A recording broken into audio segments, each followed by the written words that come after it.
Look at this. Look at this. Hey, the only thing, do you want to edit your name so it's your Twitter handle? If you go down to your box on the left there, right next to your microphone, click those 3 buttons, one of your options. I got it. Forget it. I'm just going to do it. There's only one way to wake up in the morning. The heck are you? Yep, that's it. Miller. I drove, which made me happier. I didn't let anybody else behind the wheel of the car. And Moulton. Look at you. I'm the man of the house. Southwest Florida's Fox Sports Radio. Broadcasting live from the Kobe Cooling Remote Studios, where it's always cool and comfortable.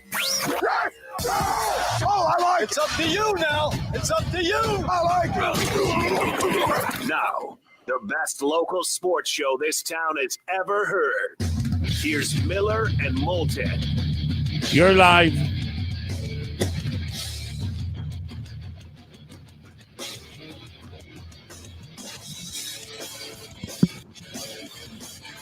How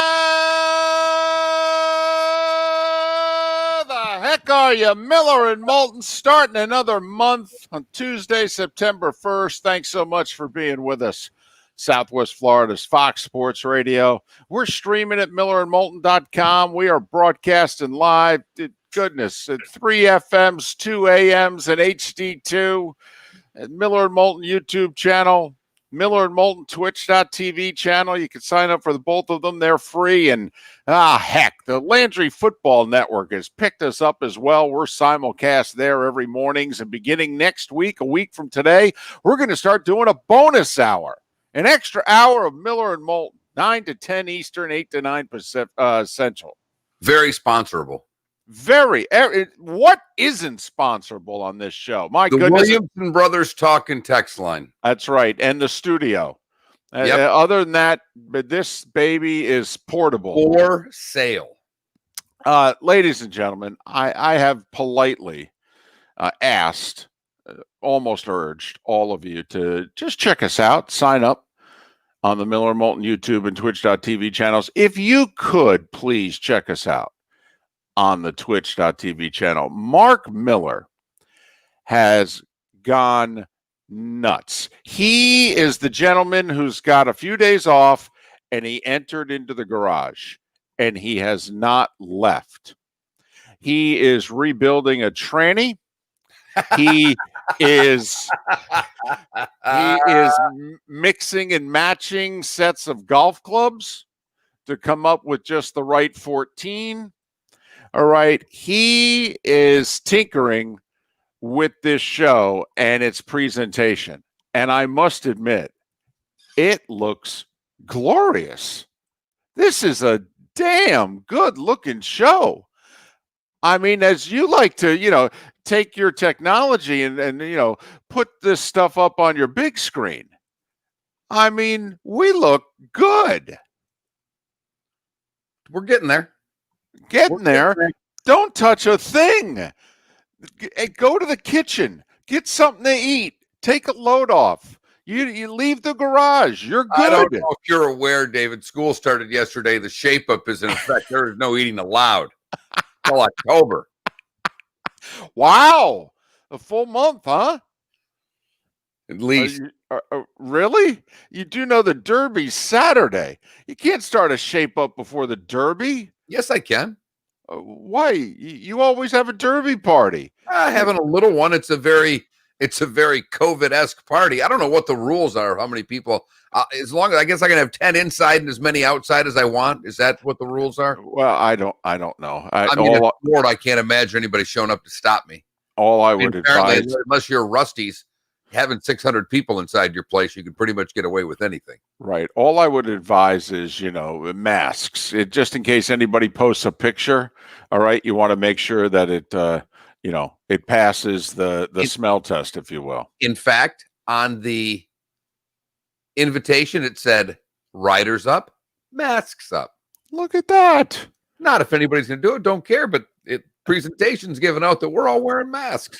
I just know it's tough to stick to a diet, to a plan when it's the Derby on Saturday. But Tuesday, The 1st of September. Thanks so much for being with us. I mean, this year's just flying by, folks. Just flying by. Look at that.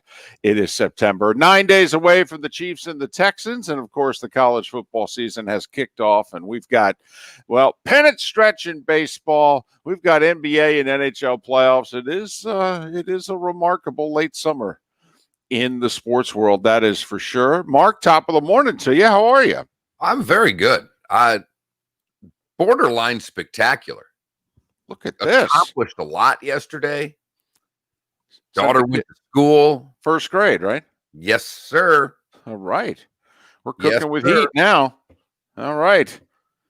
No homework, though. I'm a little disappointed in the teacher. I thought there'd be stacks of it last night. Really? 5.5 months built up. Absolutely. Longest spring break ever. Apparently, it was a little bit of a cluster blank, as North Carolina would say, pulling in and out everywhere yesterday. But I'm sure lots of emails yesterday, a lot of changes already.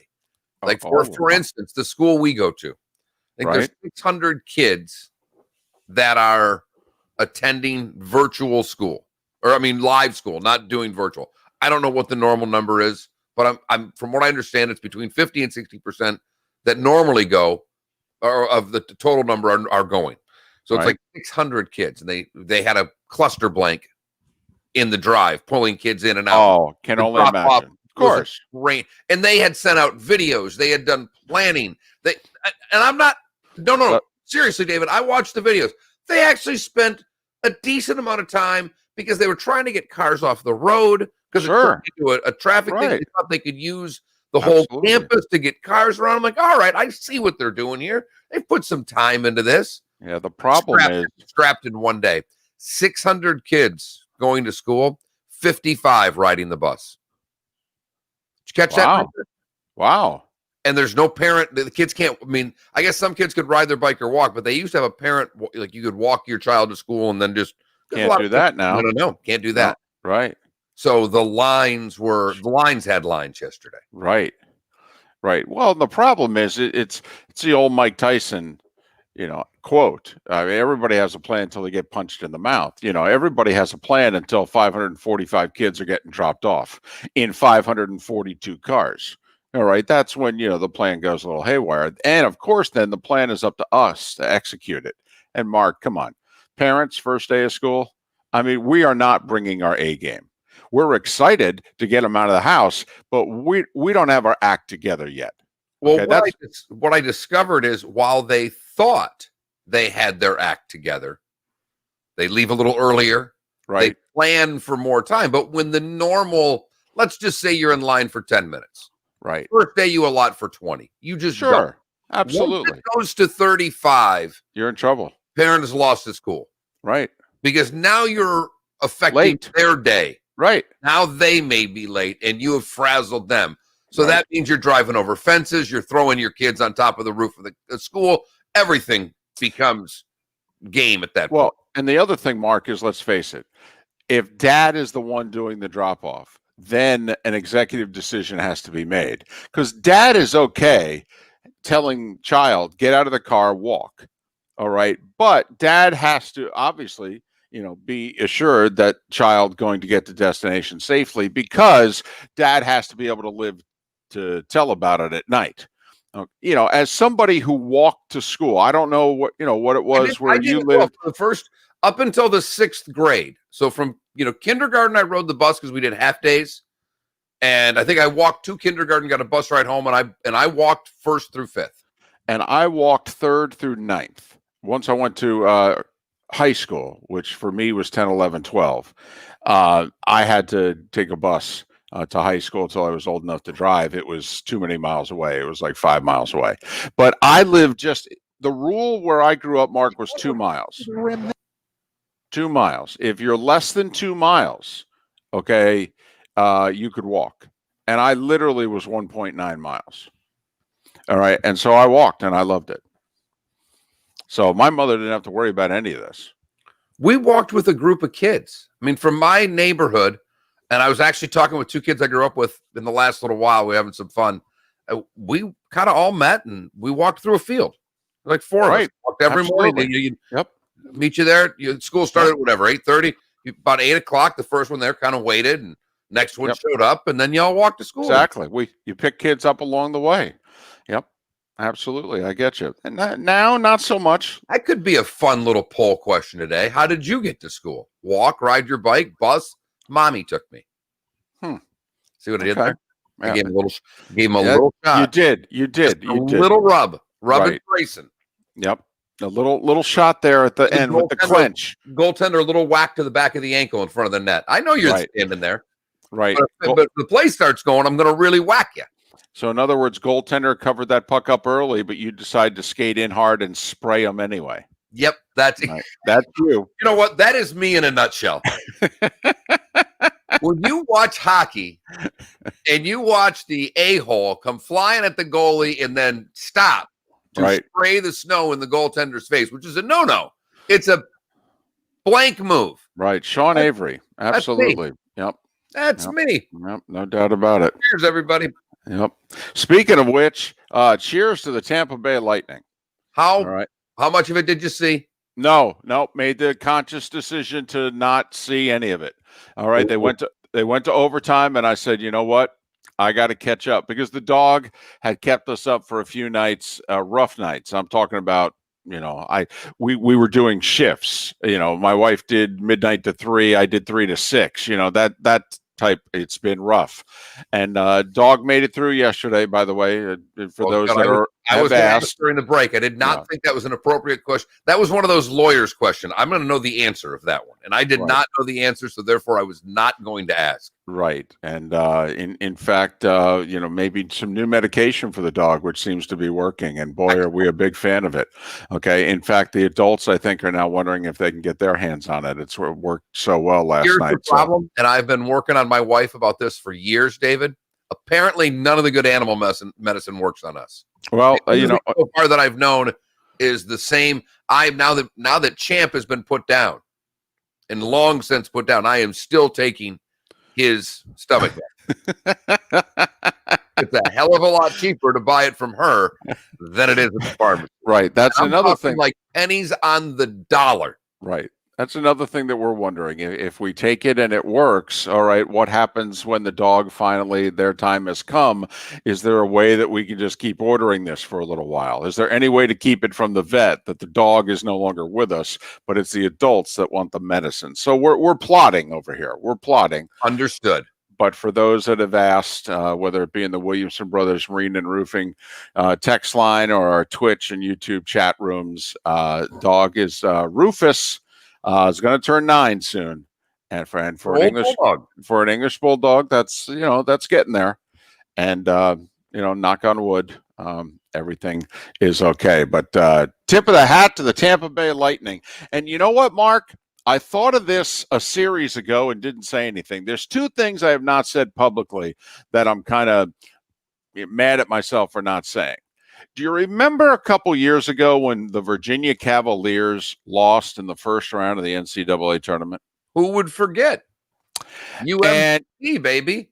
And they were arguably the number 1 team in the country. They were not just a number 1 seed, but they entered the tournament as, I think, like the number 1 team in the country, basically. And they got beat in the first round. Now, they had one legitimate injury. Remember, the one NBA player that they had did not play in the game. Okay. And we would acknowledge they're a different team without that guy, but still they should not have lost. Should have won by 20. And instead they lost by 20. They should not have lost. Never mind. They got whacked. They flat got whacked by a 16 seed. Well, the Lightning, if you go back last year's playoffs, they were the number 1 seed. But they did enter it with injuries. Stamkos didn't play. Hedman had hardly played. Now, should they have beaten Columbus? Probably. And not only did they not beat them, for those that don't know, they got swept. They were the best team in the league, a historic regular season. The goalie's going to win the award for best goalie. The player on their team is going to win the award for MVP. Okay, and they got swept in the first round by a team that made the playoffs by the skin of their teeth. And so now, here we are a year later. And do you remember 2 NCAA tournaments ago when Virginia won the national championship? Remember in the first round, they were struggling again. It was mid-second half. It's like a 3-point game with a 16 seed, and people are like, this is not really going to happen again, is it?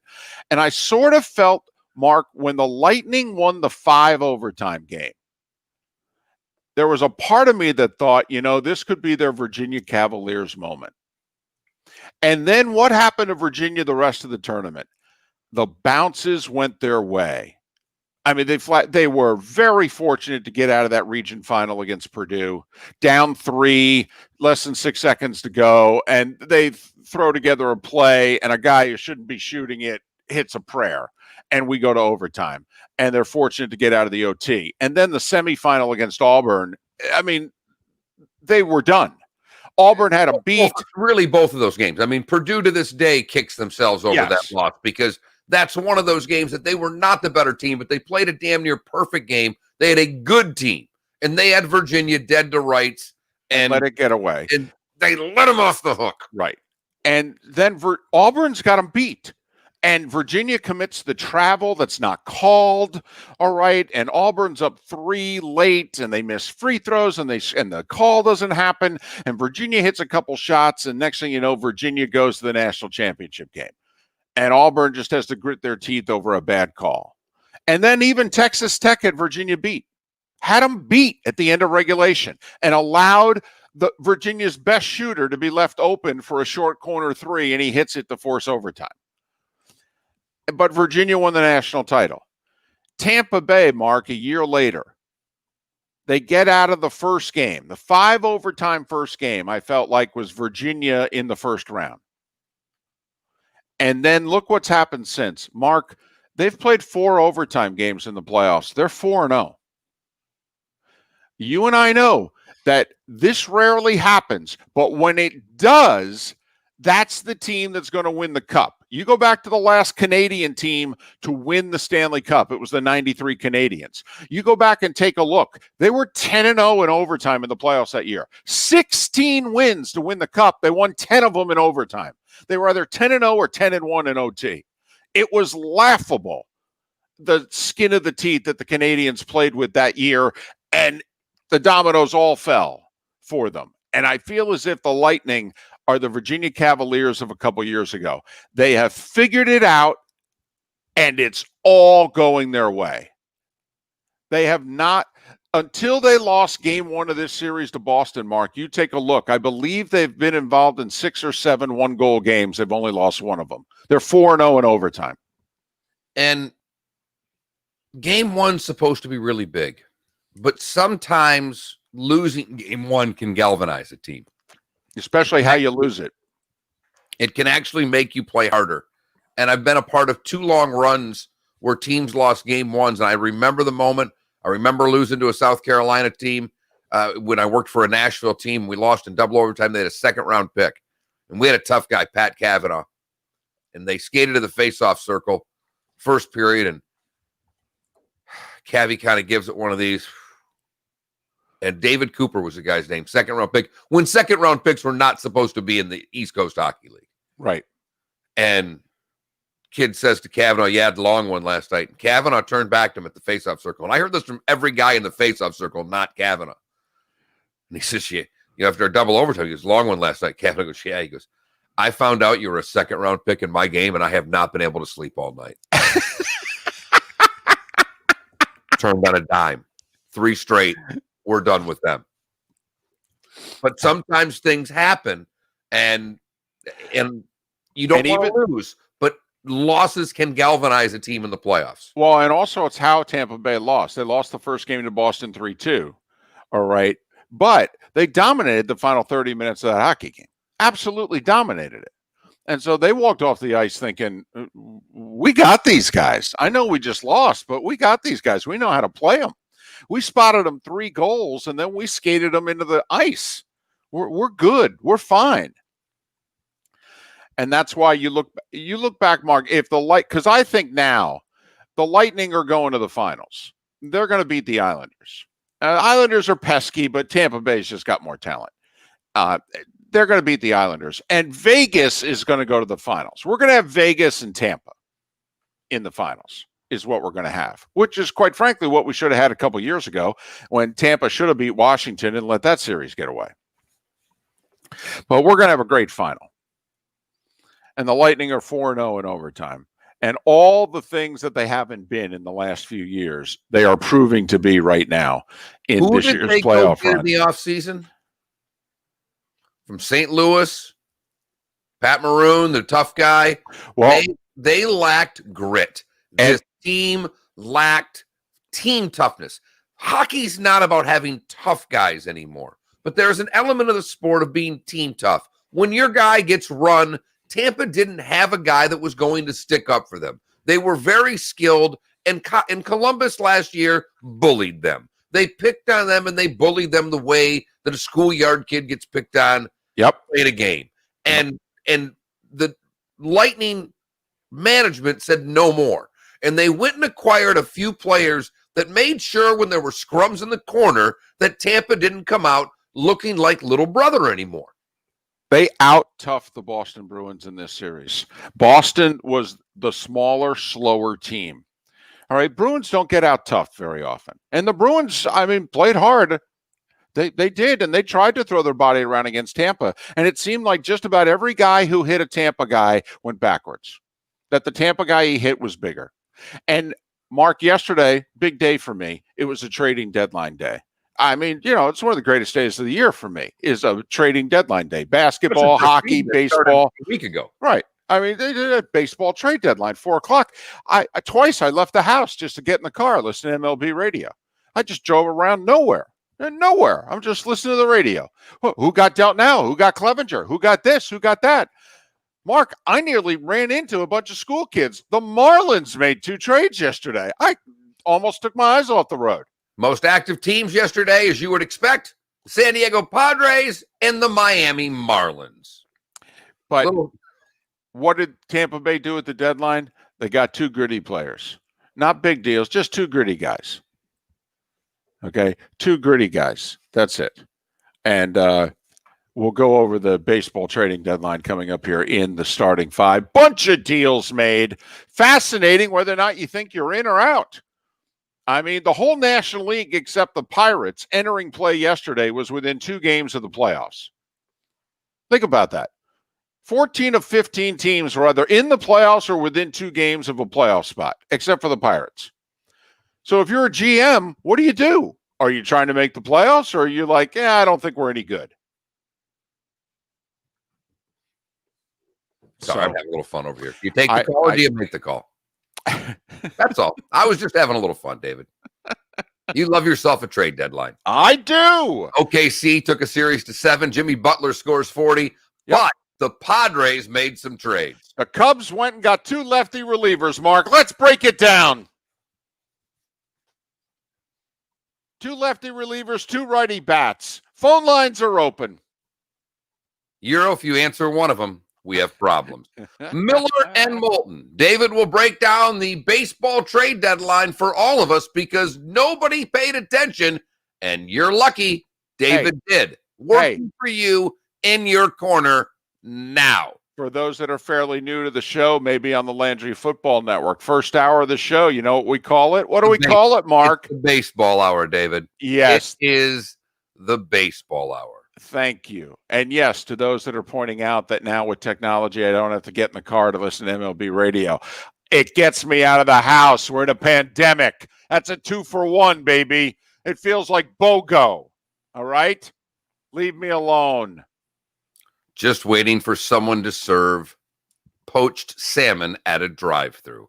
Miller and Moulton. Terrific show lined up for you today. Once again, we will talk a little bit about the late John Thompson. Andy Poland from 6:30 ESPN DC will join us in the 7 o'clock hour. Brandon Marcello to talk some college football. Big Ten still wants to play. Did get a text yesterday that said, can you guys talk about football conferences that are actually playing? And I said, once they start, we will. But right now, I haven't seen any SEC games yet. Have you, David? Any ACC games? Is there any Big 12 games? You know who played football, David? Central Arkansas and Austin P. We had it. Yeah. Not only we carry the game, we interviewed both head coaches. Both coaches. Nobody broke down that game more than us. Trust me. We're on the Landry Football Network. We know football. FCS football in the baseball trade deadline. It's what we do on Miller and Moulton, streaming at millerandmoulton.com, and you are looking live at twitch.tv. Receiving over. Alexa, play Fox Sports FM on TuneIn. LeBron has shown his greatness. Kevin Durant's all right. Player. Sorry, I don't know that one. Smart speaker. Are we cheering for idiots? What's going on? Sounds more like a dumb speaker, am I right? You're an idiot. Nice job. Get Southwest Florida sports talk delivered to your speaker. This is easy. Just say, Alexa, hello. Play Fox Sports FM on TuneIn. Finally, something worthwhile. I didn't think it was going to be this easy. We are Fox. God, somebody in here. How I have every notification that I know of on my damn computer turned off. How on God's green earth do I turn off Microsoft Office notifications? I swear to you, I could show you my screen. It says the damn notifications off. And I would love to keep my email open while doing the show, but I can't because you get that ding. My shower door has 8 frameless shower door showrooms with our newest in Cape Coral. If you're looking for a frameless shower I got 2 monitors now, Seth. You should see this setup. 2 monitors, and I use a 3rd computer. I mean, it looks really sophisticated. You see those graphics, Seth? Huh?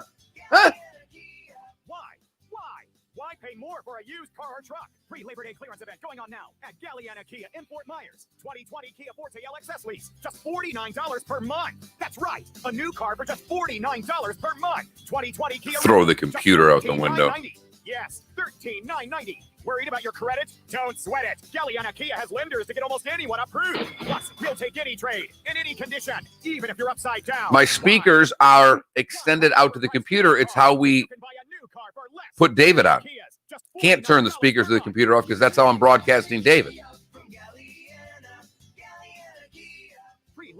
Where's Arch? Arch, would you get in here? I need help. Need someone at the house. Call 239-481-2600. GallianaCars.com. 24 months, 12,000 miles per year, $39.99 to sign plus tax title dealer and acquisition fee. 0 security deposit with lender approval expires month end. Hi everyone, it's me, Drew Barrymore. Install Linux. What's Linus going to do about this? Is he going to bring a blanket and cover the sound? Show premieres. More meaningful stories, more laughs, more inspiration, more. Like Drew Barrymore. Get it? Drew Barrymore. The Drew Barrymore Show, coming to daytime. It's got my name on it, but it's all about you. Drew Barrymore, coming soon to Wink TV Afternoons. Listen to the Dan Patrick Show. What order are you going in here, David? That's for sure. Streaming 24/7. TSAT, he wants to end this. Kevin Shattenkirk back to Hedman, walks in, shoots, scores. Hockey's third. Dan Martineau here, owner of DR Martineau Roofing of Southwest Florida. I've been repairing and replacing roofs for 27 years. I threw some traffic. With integrity, knowledge, Rooms and needed a change, couldn't get one. DRM Roofing, or call 239-332-1441. License number CCC 1326954. For professional roofing, the name you need. And head to left circle. John Kirk Engel Center. Has the little blue pill let you down? Our expert I've got staff at the game winner if you want it. Yes. Guys, if you're suffering from ED, we can fix it. What are you doing? What are you doing here? What's your order? I'm sorry. Say it again. Baseball, basketball, hockey. Have shown that we offer the most effective non-surgical treatments. Unless you want me to change it, will it make it easier on you? No. I just. No problem. We know that. Check. We can try again. Click file. Well, what you want to hear is wow. We at My Men's. When I'm in Outlook, Nick. Thousands of men just like you, thousands more nationally. We can make one simple guarantee, and we do. Or in Our office. licensed medical staff, if we can't show you positive results during that first appointment, is free. Guys, let's get the wow back in the bedroom. Guys, let's book online at mymensclinic.com or call 239. I think he answered yes to Outlook. Yeah, no, I'm looking for where I see options. I don't see options in Outlook online. Again, mymensclinic.com. Here we go. Now back to Miller and Moulton. No. This is Miller and Moulton. You're live.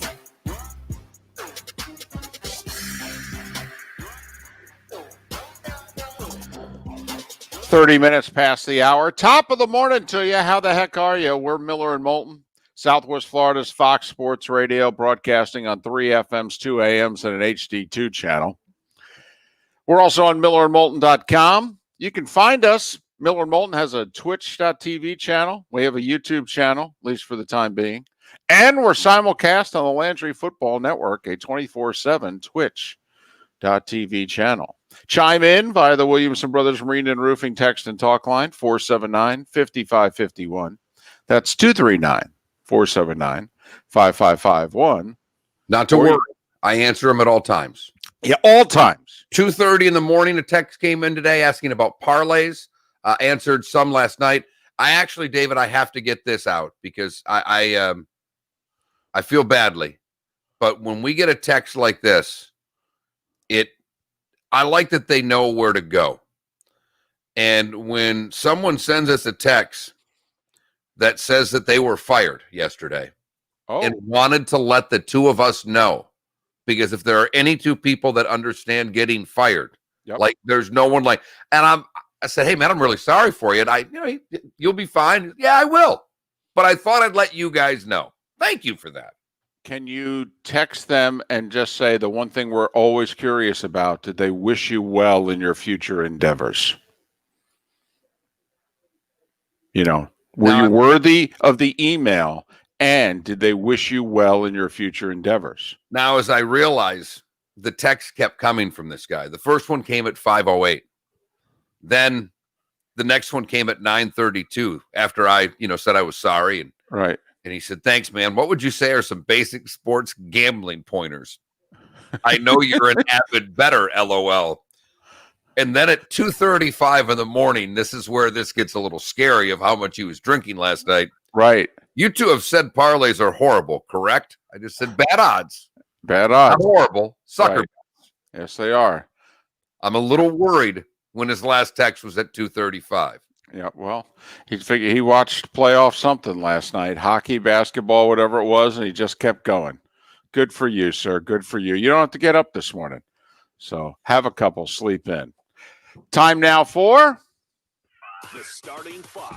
5 big stories that you need to know. This is Miller and Moulton's starting five. Fox Sports Radio and FoxSportsFM.com.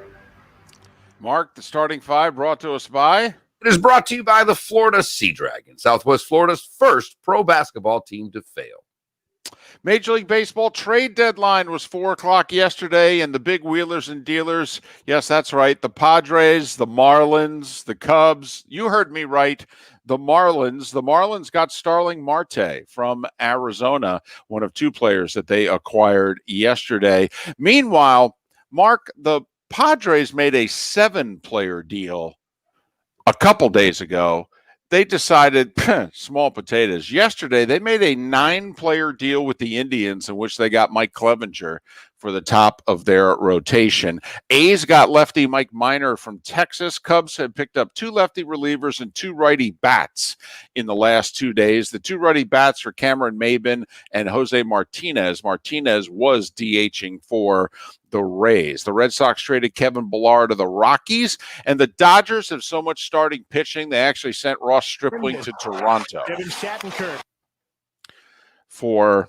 Don't know why that does it to me. I apologize, David. No problem. To help the Blue Jays cause. As for the baseball scores yesterday, Marlins beat the Mets 5-3. Phillies kept pace 8-6 over Washington, and Atlanta leads them both, doubling up the Red Sox 6-3. Rays beat the Yankees to increase their lead in the East. Kansas City beat Cleveland 2-1, while the White Sox beat the Twins 8-5. Ladies and gentlemen, on September 1st, the Chicago White Sox are alone in first place.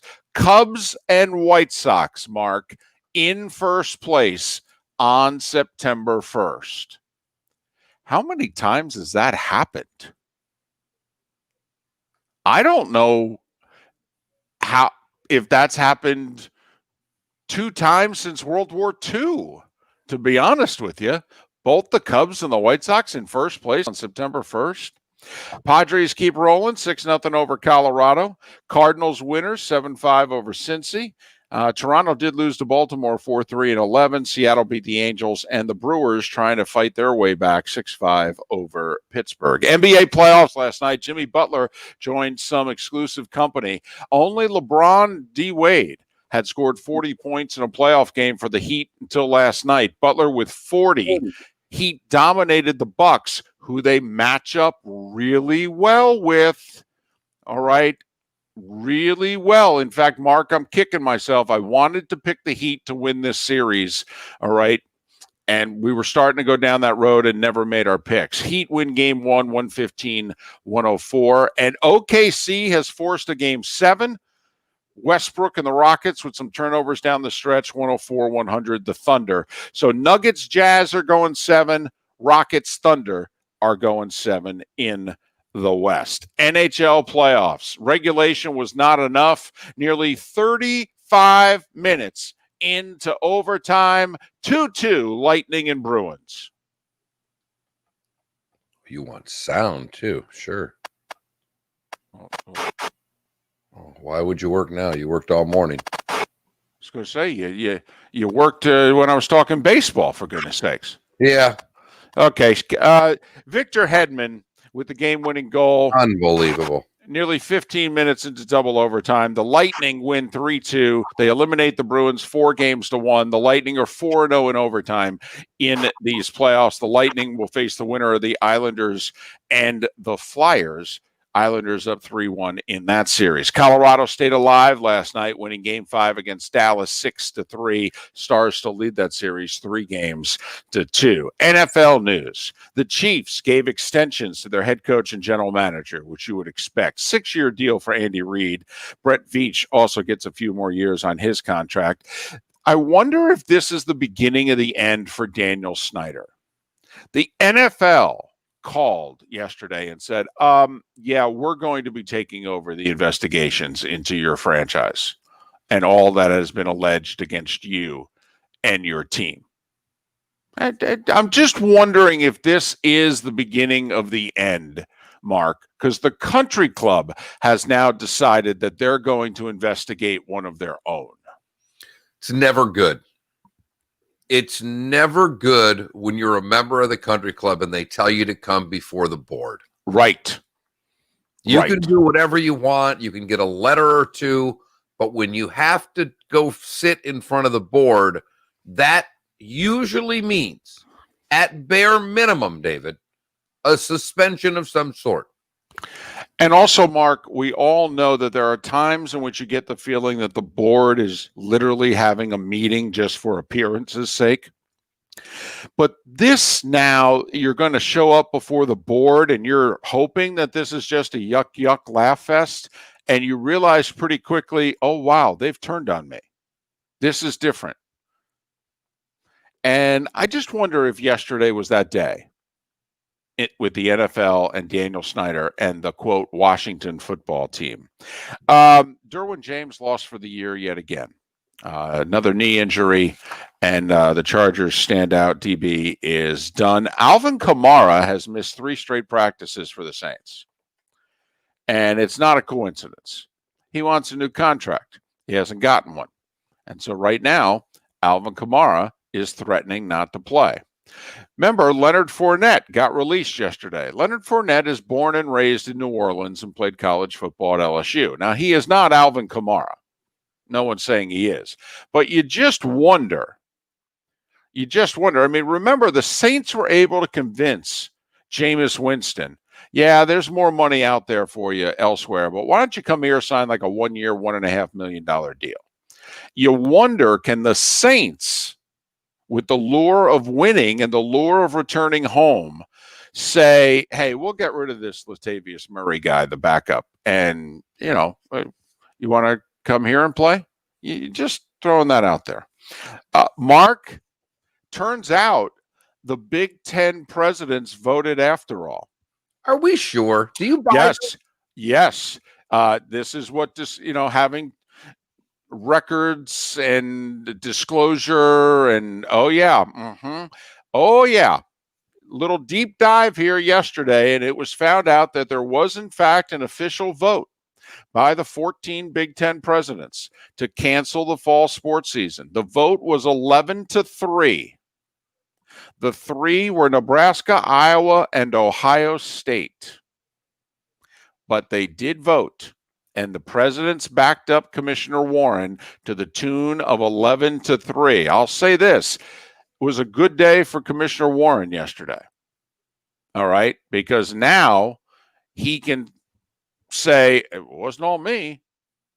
I mean, they voted 11-3. You know, you can get the presidents take heat on their campus, take heat from their ADs, take heat from their boosters. This ain't all on me, you know. The vote was 11-3. So I thought it was a good day for Kevin Warren yesterday. U.S. Open tennis tournament got underway yesterday in New York. No fans. No fans. For those of us who have been to the Open and who relish the Open, I mean, the Open is the raucous tennis tournament. You know, the famous matches past midnight. And it just, one of the first times, Mark, a sporting event taking place without fans, in which I was just kind of staring at the TV going, man, this just doesn't seem right. I will say that is the you're a huge Open guy because it's New York, and I get it. And you know I'm a gigantic tennis fan. You are. I love the sport. It doesn't seem like that tournament's going on. You want to talk, at least to me, of the sport that has just left the stratosphere in COVID, it's tennis. Well, because tennis started up. Well, and tennis started up 2 weeks ago. Literally 2 weeks ago. I mean, I think they played one tournament on the men's side and one on the women's. I mean, that's it. But when Wimbledon goes away, right, tennis goes away. Yes. Make no mistake. The French does nothing for us. The Australian does nothing for us. If there is no Wimbledon, there's no tennis. And there was no Wimbledon. 3 women's seeds got knocked off. Also, American teen sensation Coco Gauff lost in the first round. 3 men's seeds were sent packing, including American John Isner, because, well, if it's a major, John Isner has to go out early. And that, Mark, at 18 minutes before the hour, is the starting 5. 5 big stories that you need to know. This is Miller and Moulton's Starting 5. Fox Sports Radio and FoxSportsFM.com. As somebody pointed out in our chat room, if you're a fan of the Washington football team, I said you get the sense that maybe it's the beginning of the end for Daniel Snyder. They are saying, no, really the beginning of the end for us was 1999. I'm pretty sure that's when Snyder purchased the team. Well, how long is it going to take them to get him out? Didn't take that long to get Sterling out. Well, I mean, how long did it take for them to tap Jerry Richardson on the shoulder and saying... That didn't take very long either. Jerry, I think it's time. What do you say? I mean, it I shouldn't say it took a long time and a lot of actions that were done, but when it became public that he was having designer jean shows in his office for the young female employees, he didn't have the team much longer after that. Correct. Now, I do think they have to connect Snyder to the bad behavior in his organization. Okay, right now, there seems to be enough bodies lined up in between the just bad behavior and him. Like in Richardson's case, he was the one with the inappropriate behavior. All right. We right now don't have any evidence that Snyder is the one that was ordering the inappropriate videotaping and bad behavior and what have you. If we get anything like that, Mark, he's done. They will tap him on the shoulder and they will say, sell the team. You'll get $3 billion. All right. The team needs to be sold. He obviously is going to try to ride this out. At some point, he's going to announce a name change. All right. Then he's hoping to get a new stadium. You know, that's the other part of this deal. At what point do the politics enter the equation in which the NFL realizes, we're not going to get a new stadium for this franchise as long as he's the owner? If we want this franchise to be on the best ground, we need to get rid of him anyway. But Mark, the key is Jerry Jones has been like a mentor to Daniel Snyder. All right. That's the key guy here. Does Jerry turn on Snyder? If he does, it's over. I think he will.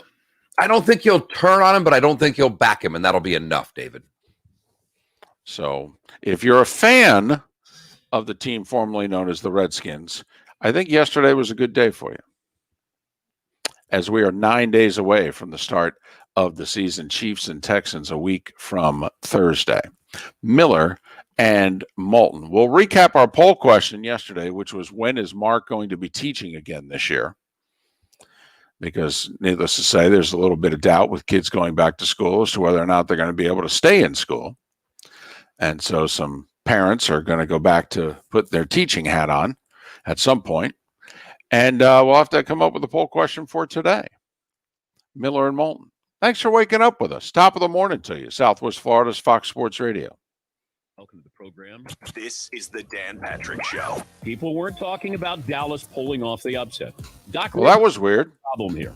Now, it's never as big I don't know what as the happened. Lakers, but the Clippers Couldn't might get it be to a work. better all-around well. team than the Lakers, and you can't get everybody on the same page. You know, playoff P, Paul George, small P, hasn't done anything here. Dan Patrick. The Dan Patrick Show. Weekdays at 9 a.m. on Southwest Florida's Fox Sports Radio and FoxSportsFM.com. It's Fred Kobe with your Kobe Cooling Tip of the Day. There's a trend in the air conditioning business with the rip-off companies to become plumbers, electricians, and air conditioning companies all at the same time. The stories we hear about huge plumbing and electric work rip-offs go right along with the scams these firms tend to run with the AC side of their business. If your company is advertising AC, plumbing, and electric, it's very likely one of those scam artist telemarketing companies with the bait-and-switch cheap service call. If you need a plumber, hire a plumber. If you need an electrician, hire an electrician. If you need to throw money down a hole, pick one of those multi-trade firms, and they're more than willing to take your money. When you think of air conditioning companies, we hope you think of Kobe Cooling. No nonsense and no pressure. We're the company your neighbors use. Bryant, whatever it takes. License CACO 573. What are you thinking? You got anything? Kobe, the most For a poll question? Yeah. 1949. Free Labor Day clearance event going on now at Galliana Chrysler. Oh, really? Lowest prices ever on over 1,500 new and certified pre-owned vehicles. What were we joking about yesterday as a possible poll question? Loaded luxurious Grand Cherokee limited lease, $329 per month. New Ram Bighorn Crew Cab lease, $319 per month. That's right, award-winning Ram trucks, $319 per month. Plus at Galliana Chrysler Dodge Jeep Ram, you can drive payment-free for 3 months, interest-free for 6 years. No, I brought them all up yesterday, fan. That's my bourbon list. That's it. It's there. Featuring Ram Bighorn Crew Cabs for $319 per month. Free Labor Day clearance event at Galliana Chrysler Dodge Jeep Ram, 1/2 mile south of Daniels Parkway on US 41 in Fort Myers. Open every day, including Sunday. Call 239-481-2600. GallianaCars.com. 42-month basis, 10,000 miles per year, $32.94 due accounting plus tax title, 0 security deposit, $13.88 per month per thousand borrowed for 72 months at 0% APR with 0 down. Lender approval offers don't combine. Listen to Miller and Moulton at home on your Amazon Alexa. Just say, Alexa, Receiving. Over. play Fox Sports FM on TuneIn. Hi, I'm David Honeymeyer, COO of Seminole Gaming.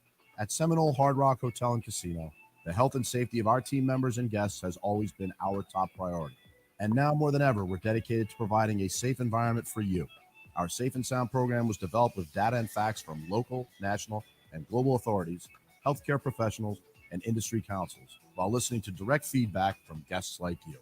Safe and Sound means stringent sanitary protocols such as screening and high-tech temperature checks for team members and guests, along with face masks that meet CDC guidelines. More space for physical distancing, state-of-the-art air disinfecting systems, conveniently located touchless hand sanitizers, plus our clean team in their bright yellow shirts. You'll see them cleaning and sanitizing common areas and high-touch surfaces. We remain committed and dedicated. You want to ask which coach is more likely to leave college for the pros? Jay Wright of Villanova, Dabo Swinney of Clemson. Where you're voting with Towboat US, you're covered by the world's largest towing fleet. Okay, I was going to be a little more generic and go with something like try to pick out whether it's teams that are similar, who's going to win more. 75 nautical miles. Membership pricing starts as low as $99. Call 239-945-1664 for more information, or visit towboatuscapecoral.com. With Towboat US, you're never stuck. Who wins more games this year, the Dolphins or the Jaguars? Roofing, the name you need to know is DR Martineau. Well, like Dan Martineau here, owner of DR Martineau Roofing of Southwest Florida. the Bucks, the Patriots, the Eagles, and the Steelers are all at 9.5. Who wins the most games? Something like that. Just kind of where my head. I like it. Because those teams pretty much all fit in our marketplace too, if you know what I mean. We got a lot of all their fans here. The Bucks, Steelers, Patriots. Who's the other one? Eagles. Okay. Now back to Miller and I like it. All right, now we're getting somewhere. This is Miller and Moulton. You're live.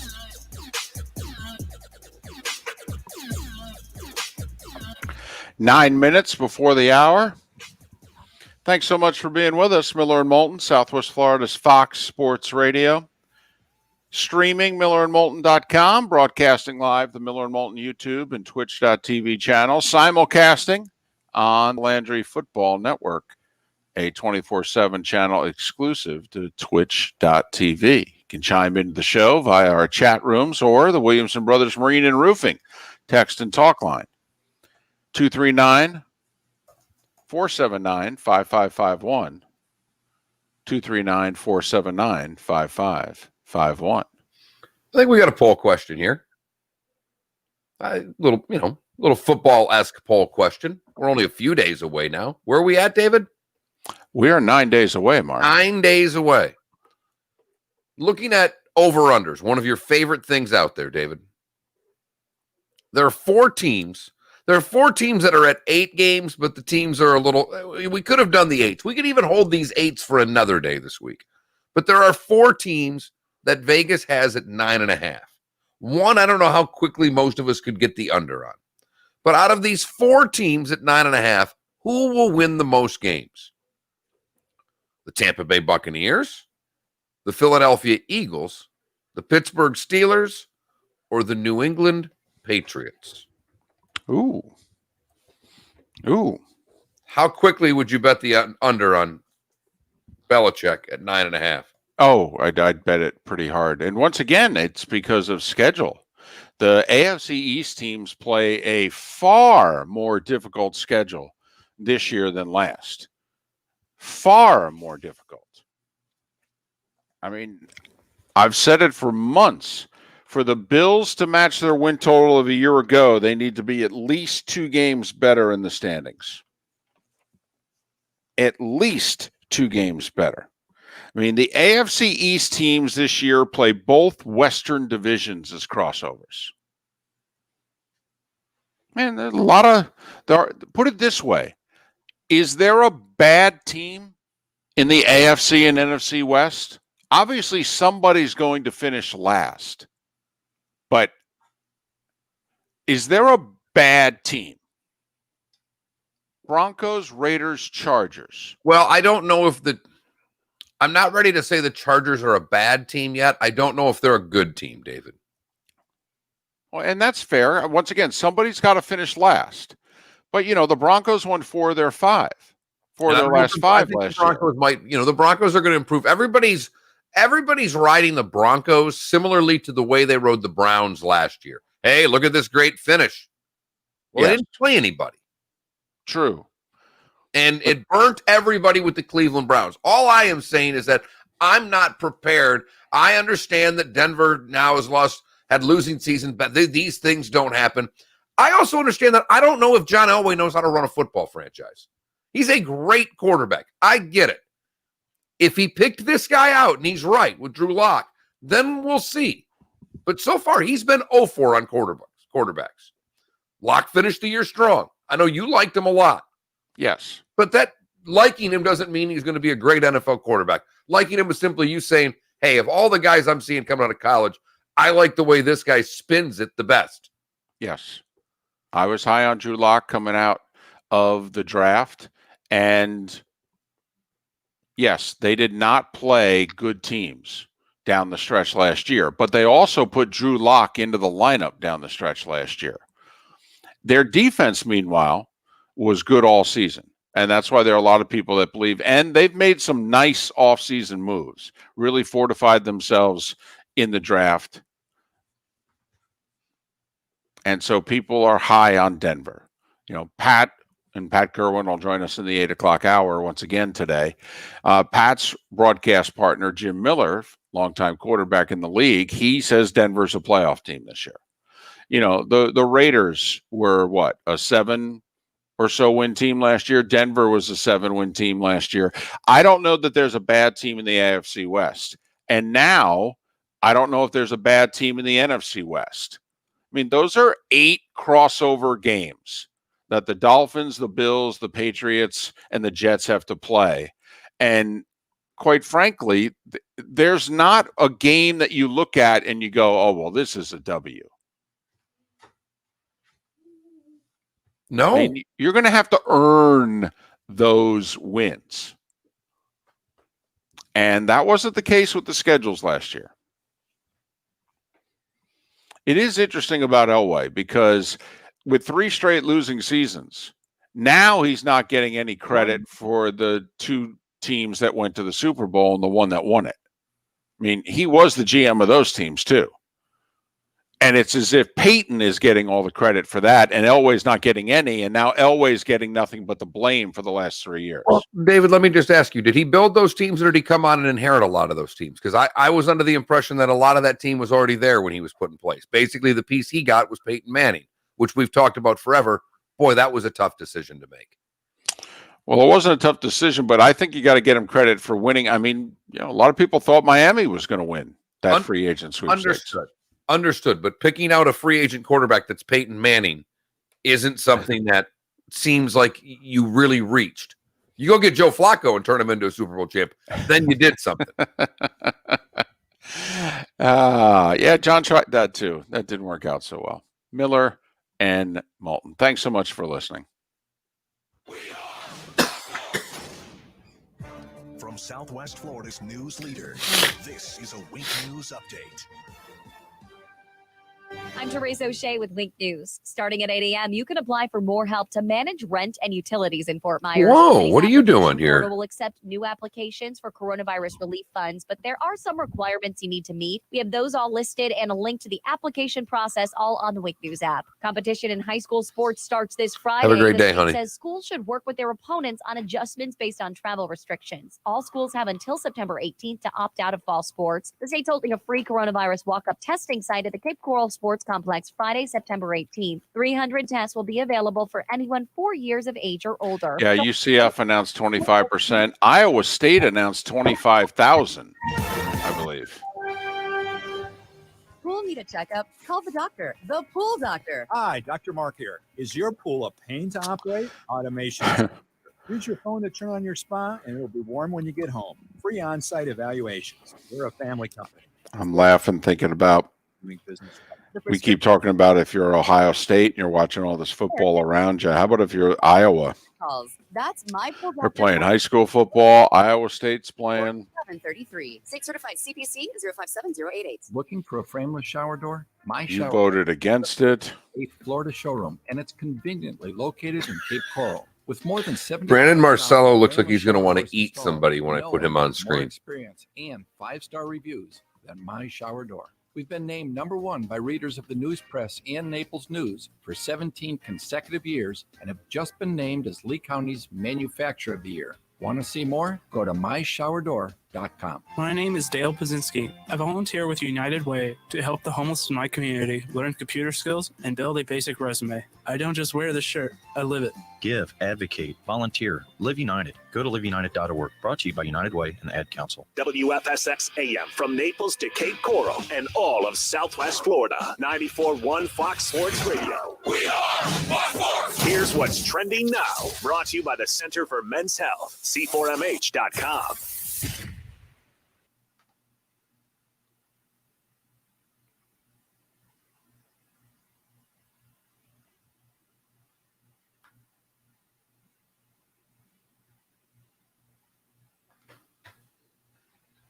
Oh, I probably should get the rest of this poll question up, shouldn't I? Mm-hmm.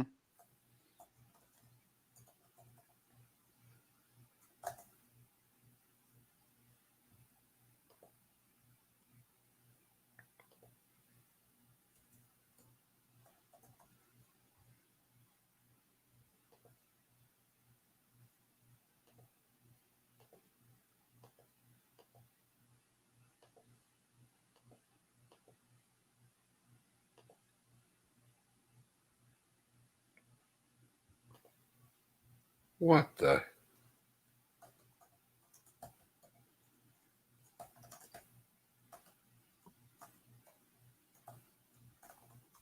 There's only one way to wake up in the morning. How the heck are you? Yep, that's it. Miller. I drove, which made me happier. I didn't let anybody else behind the wheel of the car. And Moulton. Look at you. I'm the man of the house. Southwest Florida's Fox Sports Radio. All you make me think of is Rounders. Look at you. I will not be pushed around. Every time I hear that, that's all I can think of.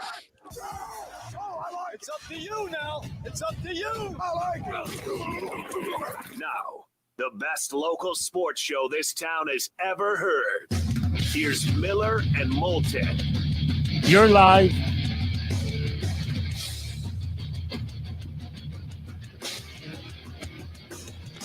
And as we approach a couple minutes past the hour, top of the morning to you, how the heck are you? We're Miller and Moulton on Southwest Florida's Fox Sports Radio, 3 FMs, 2 AMs, and an HD2 channel, streaming on millerandmoulton.com, broadcasting live on the Miller and Moulton YouTube and Twitch.tv channels. Heck, we're even simulcast on the Landry Football Network, a 24/7 channel exclusive to Twitch.tv. You can chime in via our YouTube and Twitch.tv chat rooms, or through the Williamson Brothers Marine and Roofing text and talk line, 239-479-5551, 479-5551. Andy Poland, bottom of the hour, to reflect on the passing of John Thompson, who passed away late Sunday night. The word came out during our show yesterday at the age of 78. Pat Kirwan will join us in a little more than an hour. John Thompson, Mark, you know, you're 51, I'm 54. And for those of us of a certain age and a little bit older, you know, John Thompson's one of those passings that hit me. You know, there were Macaulay Culkin turned 40 last week, and he kind of teased everybody on Twitter going, "Hey guys, want to feel old? I'm 40. You know, Debbie Gibson turned 50 yesterday. You know, that was for some people, you're like, ooh, yeah, there's a little pain. How did I miss that on the day was the day when? I know, but Debbie Gibson turned 50 yesterday. And the passing of John Thompson. We're alone now? Or is that Tiffany? What? Is she, I think we're alone now? No, she was not. No, I think it was Tiffany. Okay. I mean, I kind of confuse those two together. They're basically the same person in my eyes. But Debbie Gibson is now playing in Vegas. All right. She's one of those residing and doing shows in Vegas full time, but turned 50 yesterday. But the passing of John Thompson, and, you know, during one of those golden times for college basketball. And also, I do think if you are from a particular part of the country, you know, because John Thompson brings back memories of what? The Big East. But the other thing that John Thompson did for me, Mark, like I went on, you know, my walk yesterday, late morning. And I have to admit, I was thinking the entire time about John Thompson and that era of basketball. But also, John Thompson's the last coach that, to me, recruited and developed big guys. You know, Ewing, Mourning, Mutombo. You know, and then, ironically, Iverson. But if you really think about it, the four headline players of his four teams, if you will, that we remember: Ewing, Mourning, Mutombo, Iverson. All right. I want to. Oh, okay. I'm sorry. I thought you No. Because You're absolutely right, and I don't want you to take this way, but you did one of the things there that I think those of us around the rest of the country that don't live in the Northeast, this is why we get upset with you, because David, it doesn't make us think of Big East basketball. It makes us think of college basketball. I grew up in Michigan. John Thompson was a big flippin' deal across the country, not just in the Northeast, nationwide. Those Georgetown teams were legendary. Yes, they were.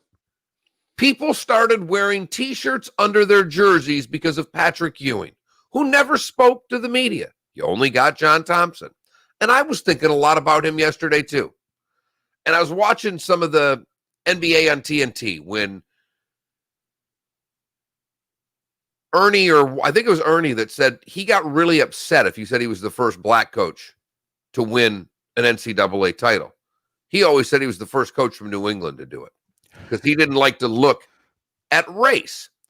But I also remember, and to think of where we are now and where we were then, it's not that different. I remember how apprehensive people like my dad and others were to those Georgetown teams.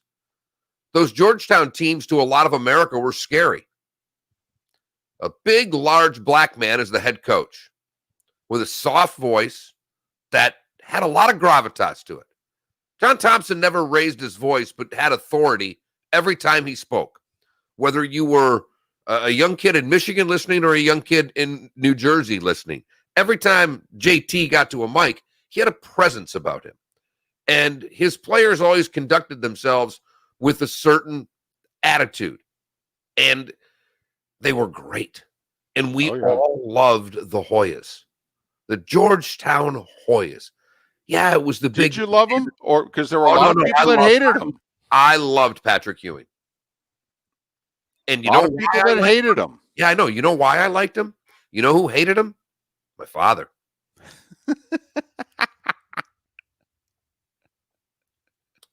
I've never liked Syracuse. That's a team I didn't like. I didn't mind St. John's. I liked Pitt in the Big East. I liked Georgetown in the Big East because they played nasty basketball the way they played Big Ten basketball in my eyes. Those there would say Big Ten played Big East basketball. I don't need to get into a semantics argument 30 years later. But David, when this is, this is when the North, well, here in Big East, no. Georgetown was a phenomenon from end to end of this country. And that's why John Thompson and Georgetown were different than Syracuse, St. John's, or anyone else in the Big East, David.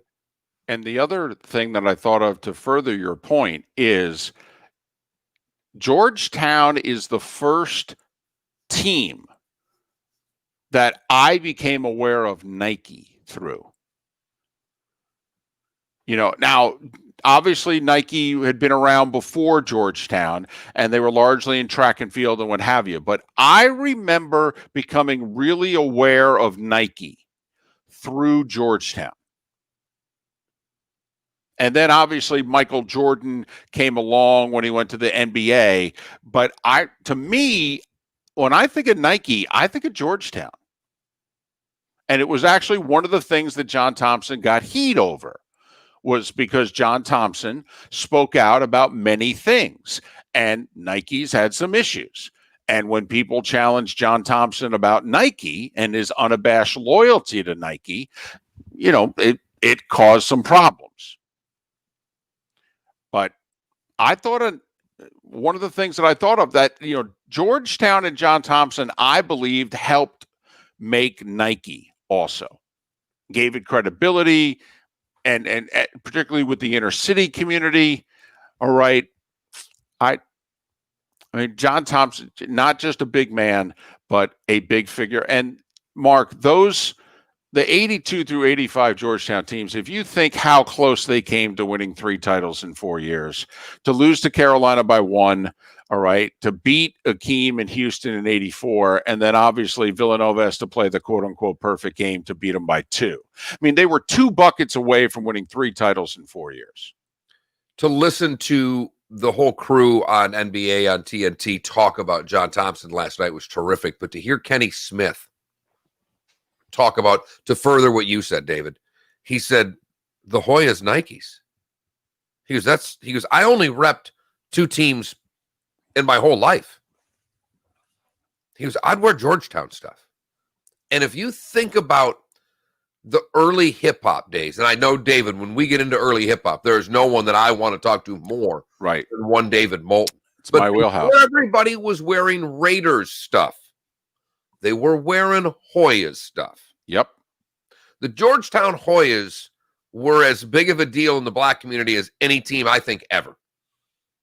Because of the black coach, the black team, the Nikes. It transcended into the hip-hop culture. I mean, they are a once-in-a-lifetime team for what they pulled on. And there are so many great John Thompson stories out there. Andrew Brandt, who's been on our show countless times. I never knew this. He repped all of Georgetown's players, his agency.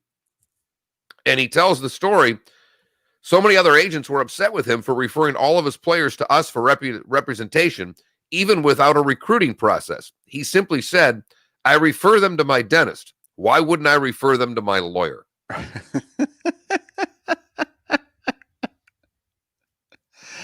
97% graduation rate.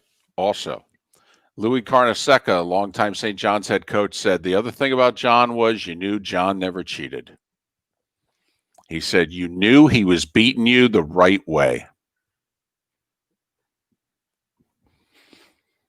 But yeah, when Georgetown came to town, or you had to play them in the NCAA tournament, it was like, okay, this is a big deal. This is a heavyweight right here. We got to go through these guys. You know, UNLV had a special little run with Tark, but they were there before that. This was, if you think of the teams that came, North Carolina and Kentucky, we get this Georgetown. It's a little tiny private school in D.C. that all of a sudden took over the basketball world in the 80s. Well, and you think about that great Carolina team that finally won Dean Smith his title. They beat Georgetown by 1.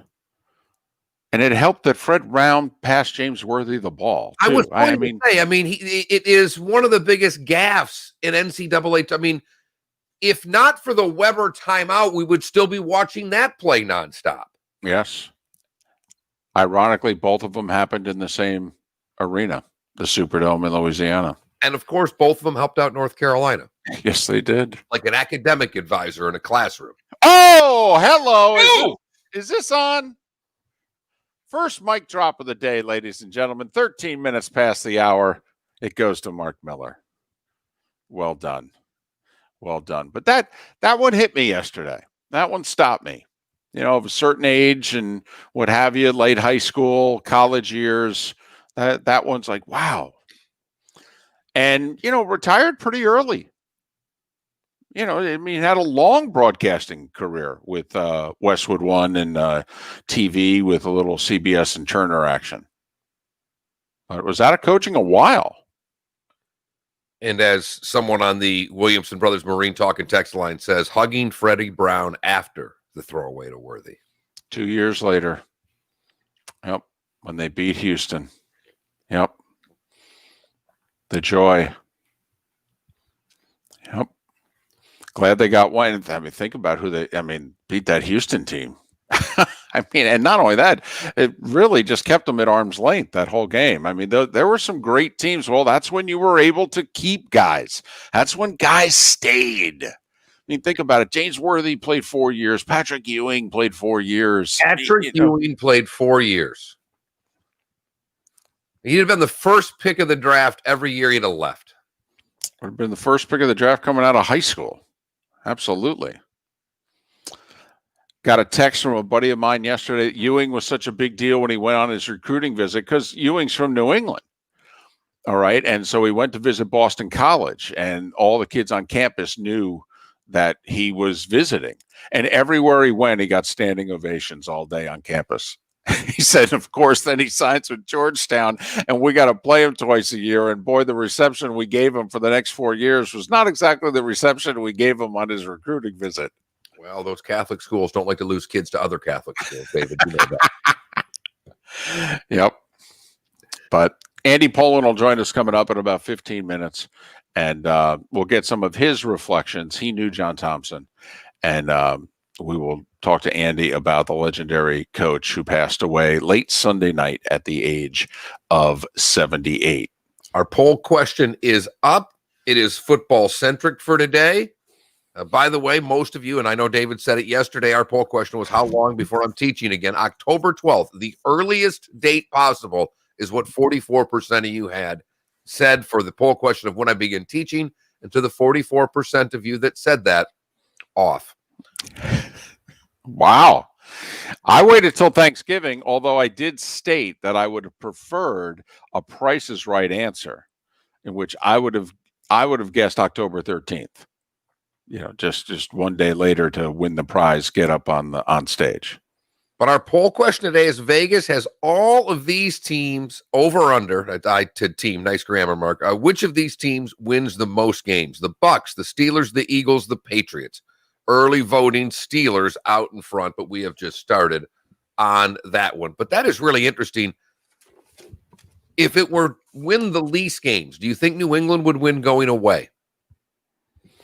Yes.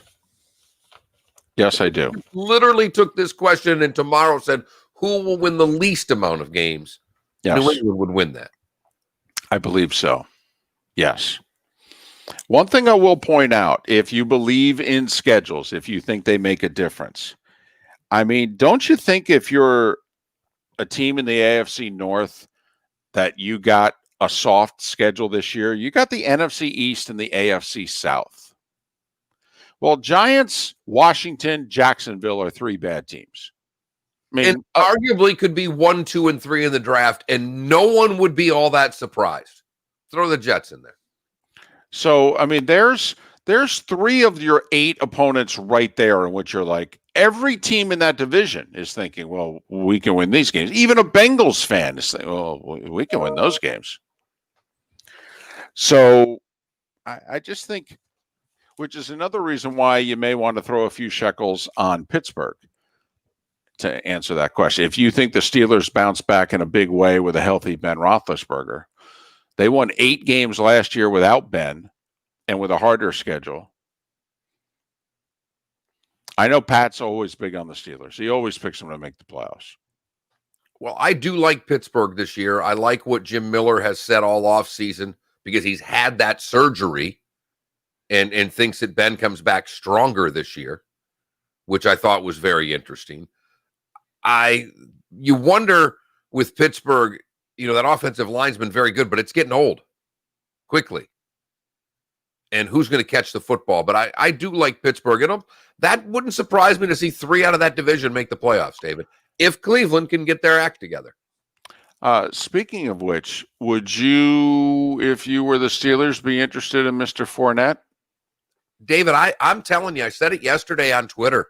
I think that there should be a minimum of 5 to 10 teams that are interested in Leonard Fournette.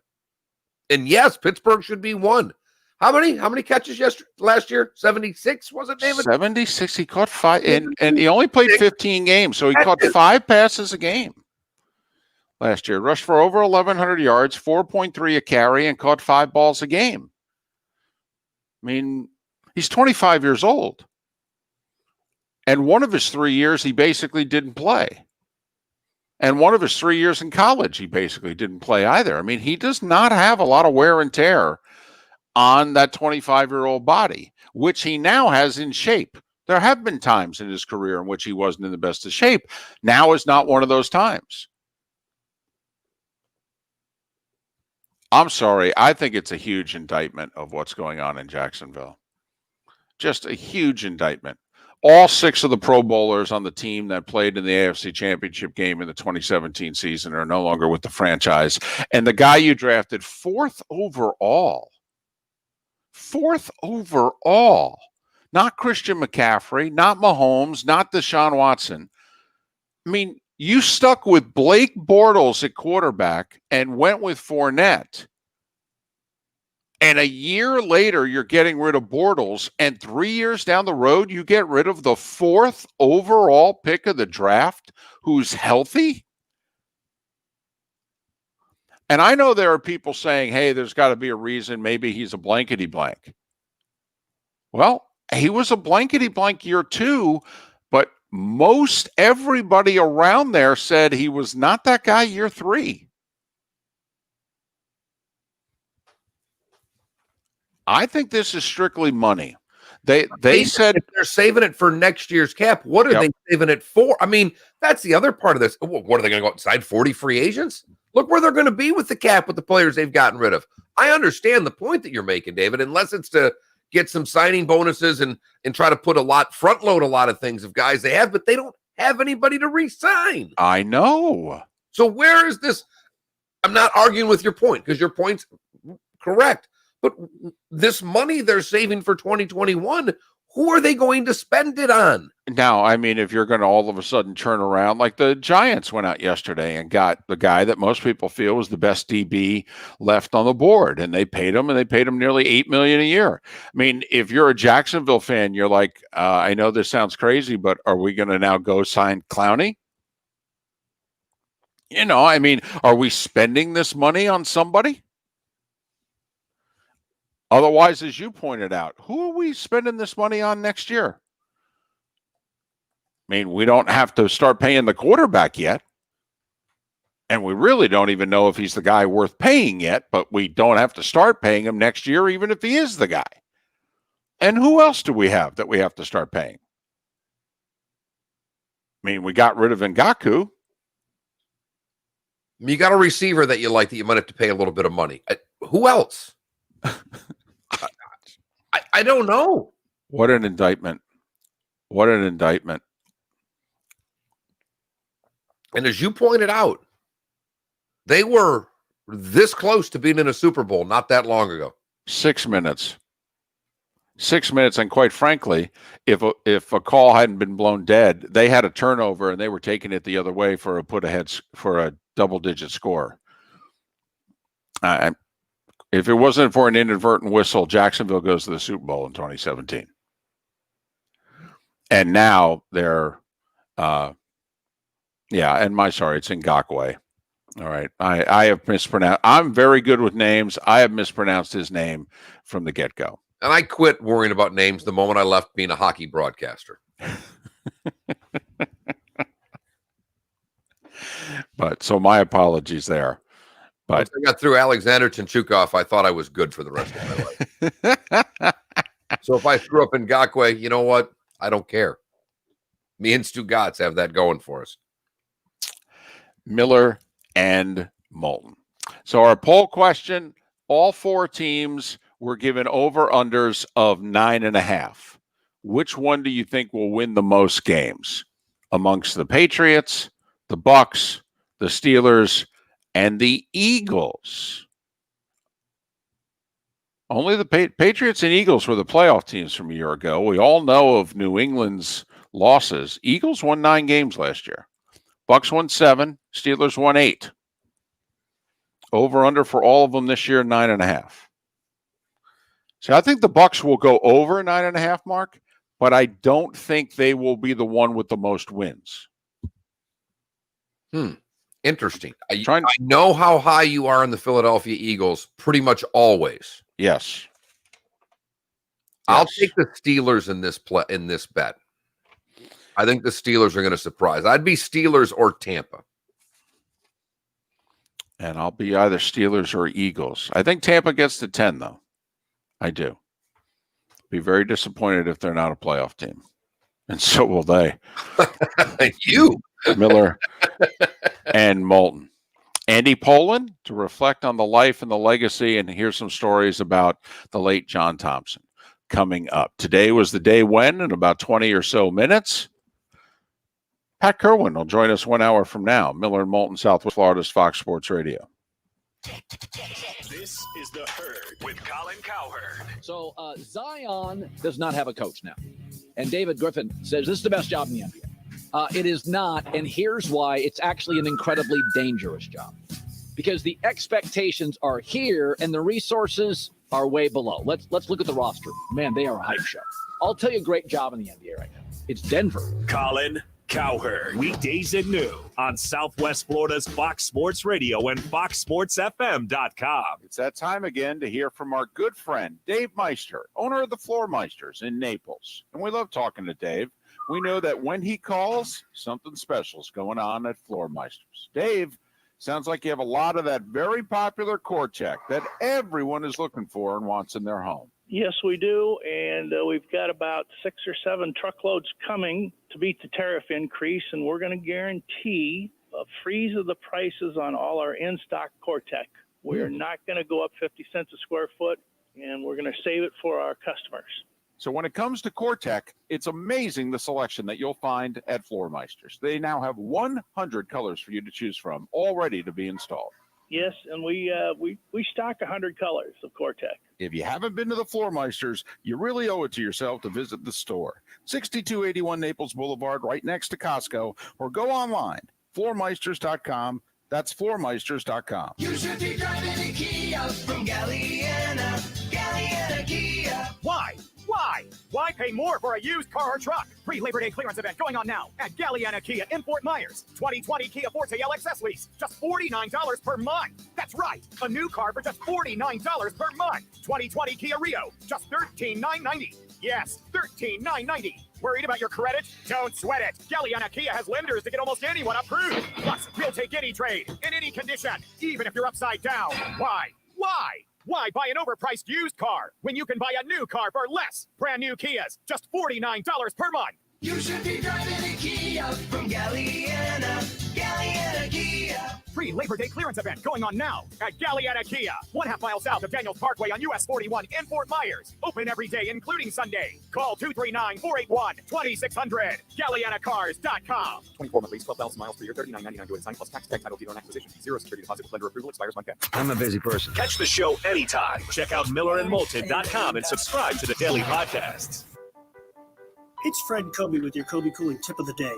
There's a trend in the air conditioning business with the rip-off companies to become plumbers, electricians, and air conditioning companies all at the same time. The stories we hear about huge plumbing and electric work rip-offs go right along with the scams these firms tend to run with the AC side of their business. If your company is advertising AC, plumbing, and electric, it's very likely one of those scam artist telemarketing companies with the bait-and-switch cheap service call. If you need a plumber, hire a plumber. If you need an electrician, hire an electrician. If you need to throw money down a hole, pick one of those multi-trade firms, and they're more than willing to take your money. When you think of air conditioning companies, we hope you think of Kobe Cooling. No nonsense and no pressure. We're the company your neighbors use. Brian, whatever it takes. License CACO 57313. Kobe, the most trusted name in the business since 1949. Hi, I'm David Honeymeyer, COO of How long we got here? at Seminole Hard Rock Hotel and Casino. 1 The health minute. and safety of our team members and guests has always been our top priority. And now more than ever, we're dedicated to providing a safe environment for you. Our Safe and Sound program was developed with data and facts from local, national, and global authorities, healthcare professionals. Hello, Andy. How you doing? Good morning. Thank you very much for your time. How are you? Good. No problem. David and Mark here. We're a little less than a minute than going on. David goes first. I'm Mark. I go second. If you want to use names, if you want to call us Steve and Al, we don't really care. Yeah, I'm not great with remembering names first flush. But I don't blame you. It's really early in the morning. We thank you for doing it this early. No problem. Hopefully you got a coffee in you. Yeah, I've been up for a while. I've worked this shift a long time, so I'm okay. Seth Everett says hi. Oh, how you doing? I've talked to him in a while. Now back to Miller and Moulton. This is Miller and Moulton. You're live. –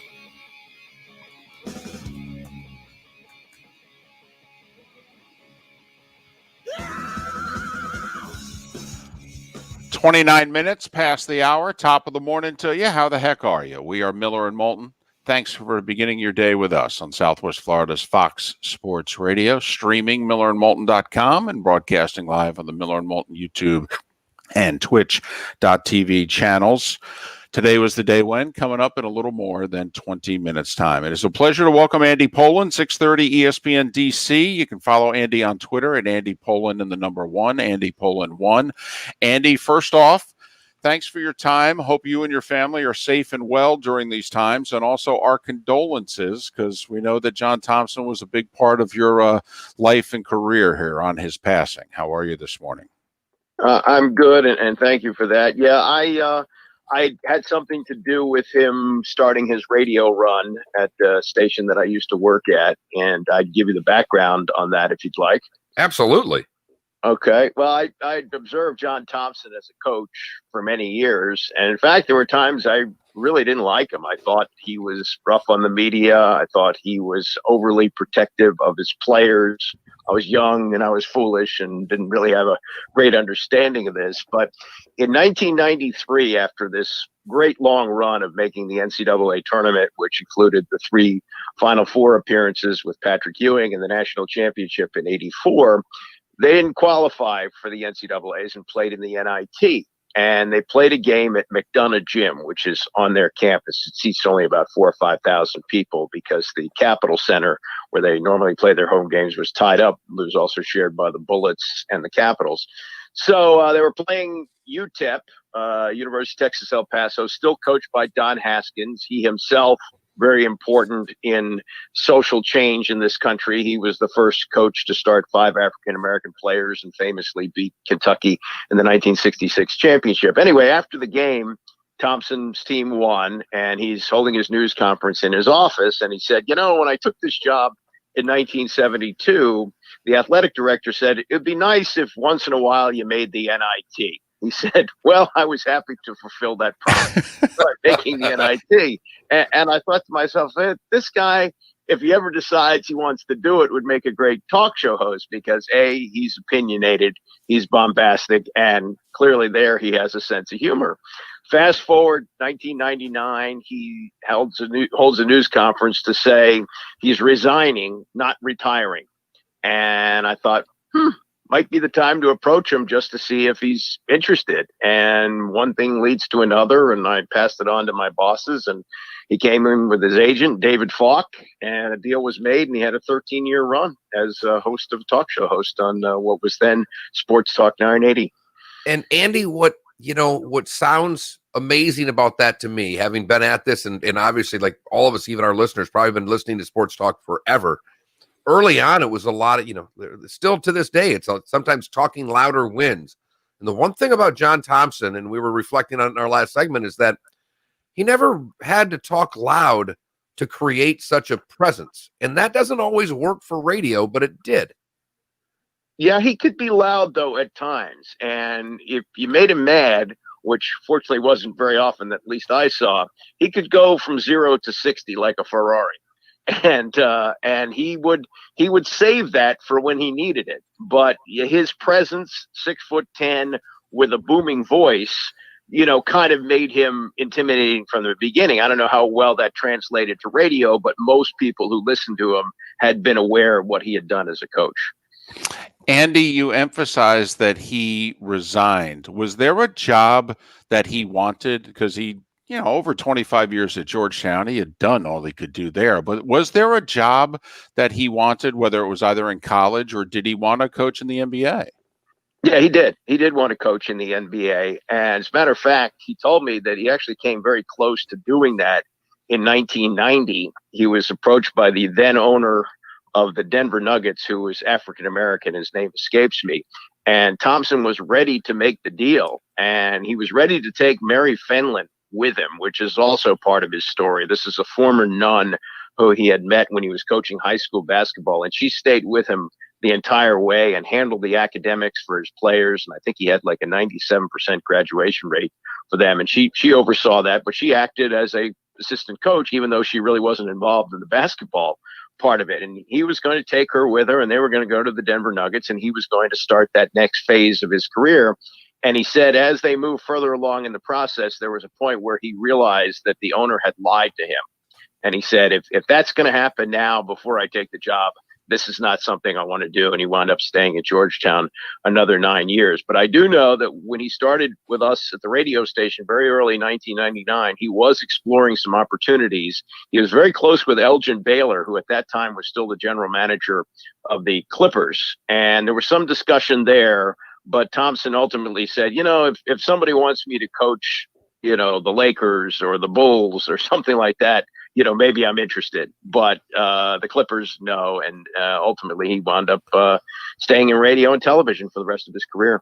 You wonder how much sooner Donald Sterling would have been exposed had John Thompson ended up coaching for the Clippers. But great point. Yeah, I mean, you talk about two guys who had been oil and water, and yeah, I doubt that the talks progressed very far because Thompson was great at sniffing out somebody who was a phony or certainly a racist. So yeah, that probably wouldn't have gone too far down the tracks. Andy, I have a high school friend who walked on at Michigan State, ended up playing for 3 years, and Tom Izzo still treats him the same way he treats Draymond Green.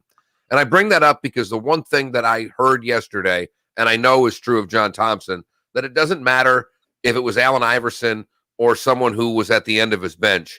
He really considered his teams a family.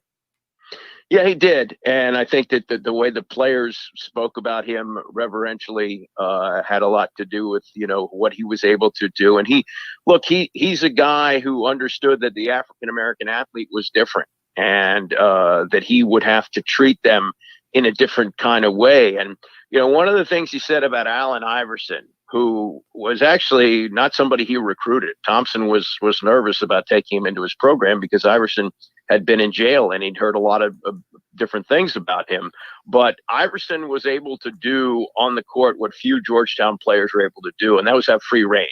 And Thompson said, this boy was incarcerated. And he said, I could not put any restrictions on him. And, fortunately for both of them, Iverson turned out to be one of the best basketball players ever, certainly at Georgetown, one of the great players who went on to the NBA. But that's the kind of way he approached his players. And having grown up poor in Washington, D.C., and overcome his obstacles and become a great player in high school and college and even a couple of years with the Celtics as a backup to Bill Russell, I think he had a real big picture understanding. He's Andy Poland, 630 ESPN in D.C. You can follow Andy on Twitter, Andy Poland1, Andy Poland1. Andy, Iverson's Hall of Fame speech, he said John Thompson saved his life. Yeah, I think that there's something to be said for that. That, who knows what would have happened had he not gone to college. And I'm sure at some point somebody might have taken a chance on him, but he was the one that did it, and he was the right guy because he had that fatherly nature about him. But according to what Thompson has said over the years, his mother came into his office and said, you need to save my son because if he doesn't go to college, they're going to kill him. And so I think that's probably what he meant by that. Heard a lot of people and read a lot of folks talking about John Thompson's work outside of basketball, that he always knew he was more than a basketball coach. Just enlighten us a little bit on what else he did in the DC area, because I think people think, basketball coach, commentator, and don't really understand what he did in that area over his time as coach and broadcaster.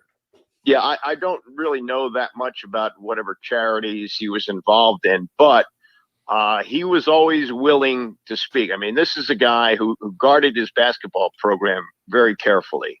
But if you asked him for an interview, he would give you great conversation, and it would be conversation about more than just basketball. It'd be about life. And, it's often referred to the basketball that he kept in his office, the deflated ball.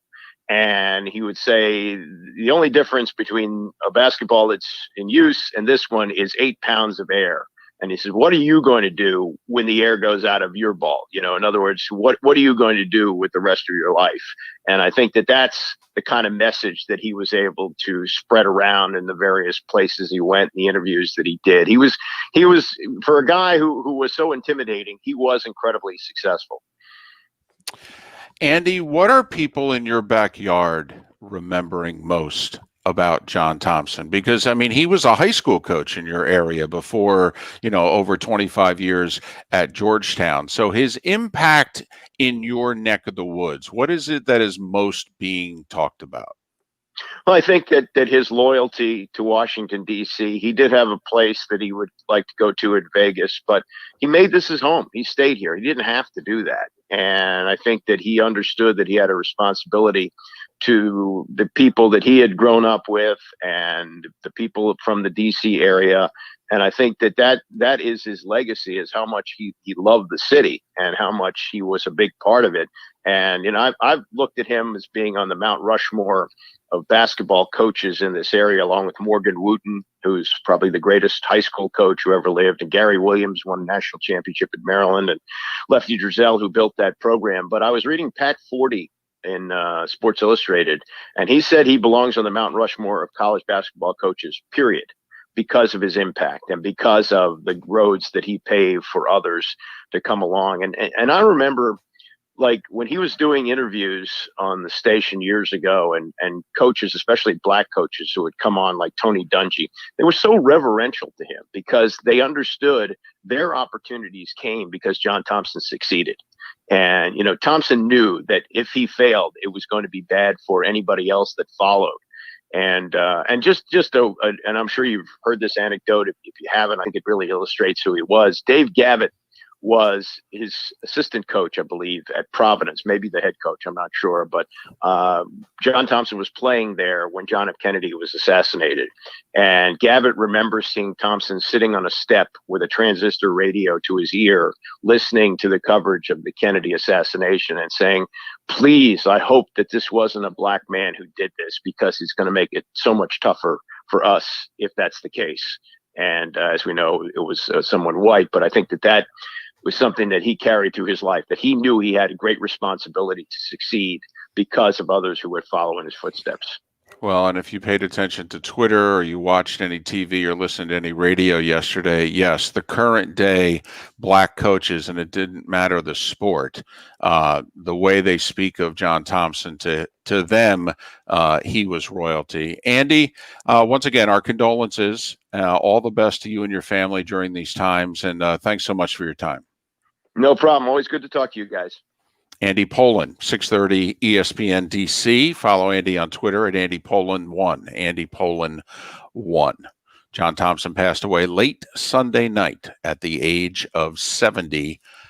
It's been over. Like I said, I mean, he resigned, and he was 57.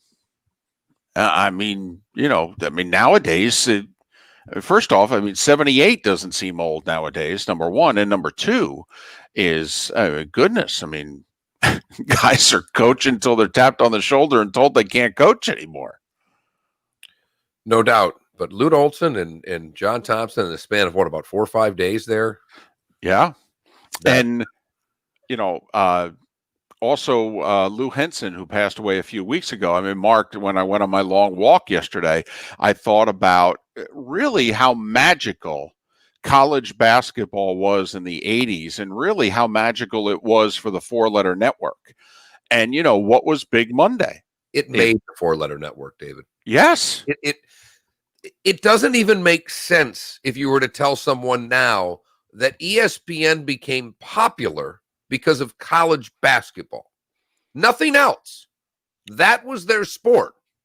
And the personality, the presence of the coaches of that era. And I don't know if it's because we didn't see them but for once a week occasionally. College basketball was a lot like Major League Baseball. You had the game of the week on Saturday on NBC. We would catch maybe one game on a weekend nationally.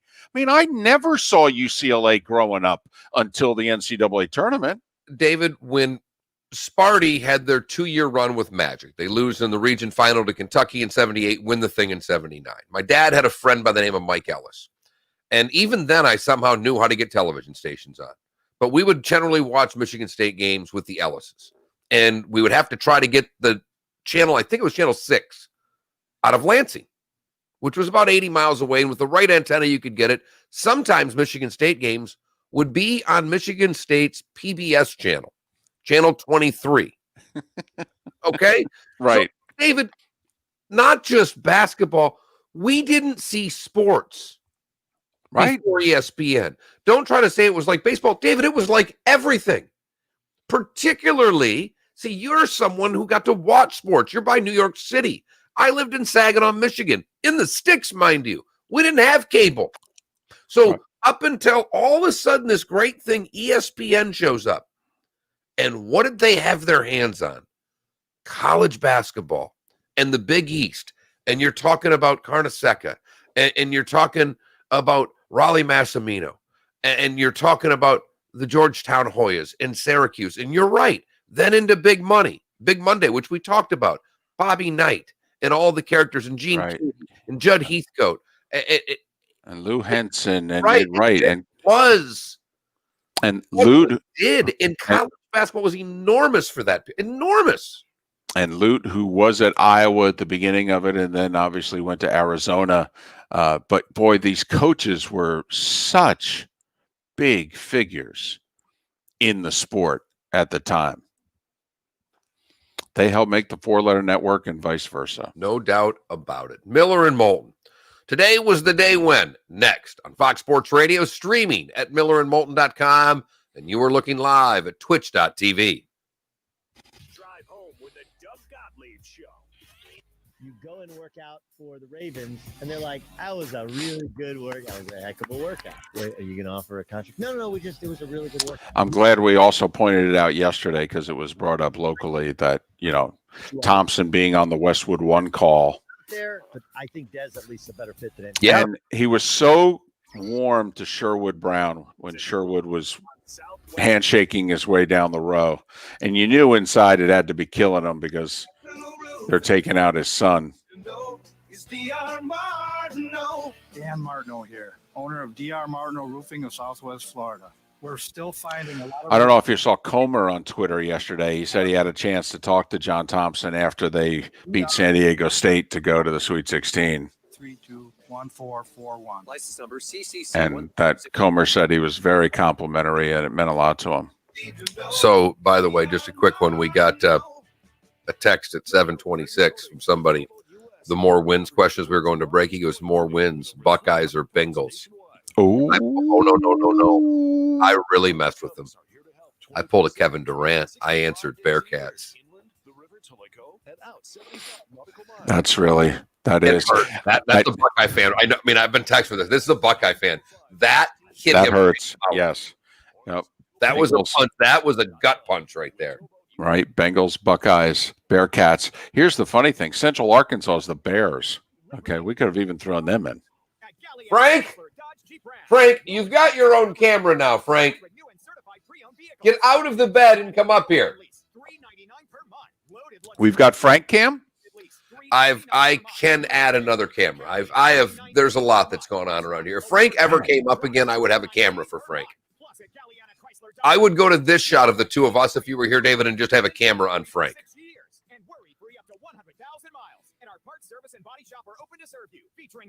Thanks, Seth. For $319 per month. Free Labor Day clearance event at Galliana Chrysler Dodge Jeep Ram. 1/2 mile south of. You are very right, Hops. You are very right. Hey, by the way, guys, if by chance you do call Kobe Cooling, I beg of you. You heard them on Miller and Moulton, and that's why I'm calling. There has never been a time that we need you guys more than we need you right now. If you're using any of our sponsors. Tell them. And when we start selling this podcast and have sponsors, we beg you to visit them. Because we are on the verge of pizza delivery. Yes, we are. Well, I won't do pizza delivery. I'll go back to my Instacart work and deliver groceries because I love grocery shopping. Yep. I'm either going to work for Jim at Jersey Mike's or deliver pizzas, one or the other. I think you'd like the Instacart too, David. Pays more than delivering pizzas. I like the constant of delivering pizzas. You're always on the move. You're never standing around. You make $100 a day doing Instacart, not working too hard, Seth. I did it for a little while in the pandemic. I'm not too proud. Thousands of men just like you. Thousands more nationally. Might start again today. Medical staff. Although I ran out of time between this and cleaning the house. I mean, I was a very busy housewife yesterday. Well, you look great, honey. Yep. Let's book online at mymansclinic.com or call 239-307-0125. That's 239-307-0125. Again, mymansclinic.com. Brett AC is growing and needs qualified AC install technicians now. Don't sweat. This is not a we must just be giving this away because there are a lot of advertisers out there. I don't know what they're paying for the commercials. Probably nothing. you're not in the business but know someone who is, please tell them about this great opportunity. Great pay, great benefits, great work environment, and Yeah, really. bonus. They're an equal opportunity employer, so if you feel you're the best, call them today. Ideal candidates must be experienced, hold an EPA card, pass background check, have a valid driver's license with a clean driving record, and pass a drug test. Don't sweat. Call Brett, 239-566-3633. That's 239-566-3633. Apply online at brettairconditioning.com. Don't sweat. Call Brett. License number CAC 1819995. We go. Now back to Miller and Moulton. No. This is Miller and Moulton. You're live.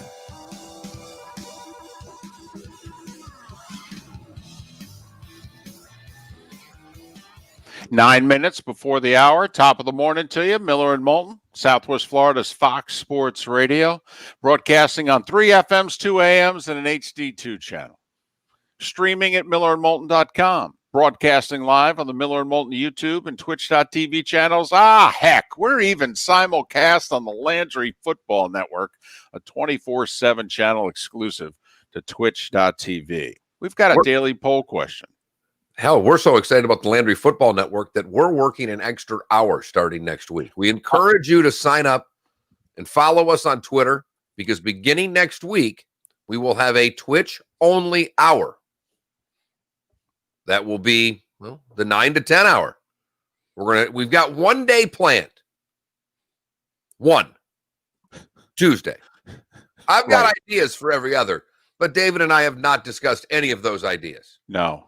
Now, one, I could lay the whole week out, but then David may say I have no desire to do any of that. I thought we had 2. Tuesday, we're going to have Dr. Roto. Right, and Friday we do our picks. Do our NFL picks. Right. And college. Okay, we can go big. Go big or go home. Best pick of the week. See? Like I said, we can go big or go home. But that'll begin a week from today. The Tuesday after Labor Day, we'll begin our exclusive Twitch hour. Sign up and subscribe for that. Our daily poll question: Vegas has these 4 teams with an over-under of 9.5. Which of the 4 do you think is going to win the most games? Tampa Bay, Pittsburgh, Philadelphia, or the New England Patriots? Which of the 4 will win the most games? All of them with an over-under of 9.5. Go to that Mark Miller, the David Moulton on Twitter, or vote at millerandmoulton.com. 8 minutes before the hour, time for... Today was the day when, giving you the history of today's date so you're a beacon of useless knowledge around the office. Useless, but a lot of fun to talk about. This is Today Was the Day When, Fox Sports Radio and FoxSportsFM.com. I go back pre-America today. The foundation of our country, one of the biggest iconic things in our country, arrived today. It was 1752, the Liberty Bell showed up in Philadelphia. 1890, the Brooklyn Bridegrooms, which, by the way, could arguably be my new favorite Major League Baseball franchise. That's right, the Brooklyn Bridegrooms win 3 Major League Baseball games in 1 day, beating the Pittsburgh Alleghenies 10-9, 3-2, and 8-4. Boy, they knew how to win the close ones, Mark. Happy birthday to Alberta and Saskatchewan, to our friends to the north. They became the 8th and 9th Canadian provinces today in 1905. 1906, David, Philadelphia taking on the Red Sox. Jack Coombs on the mound for Philadelphia, Joe Harris for Boston.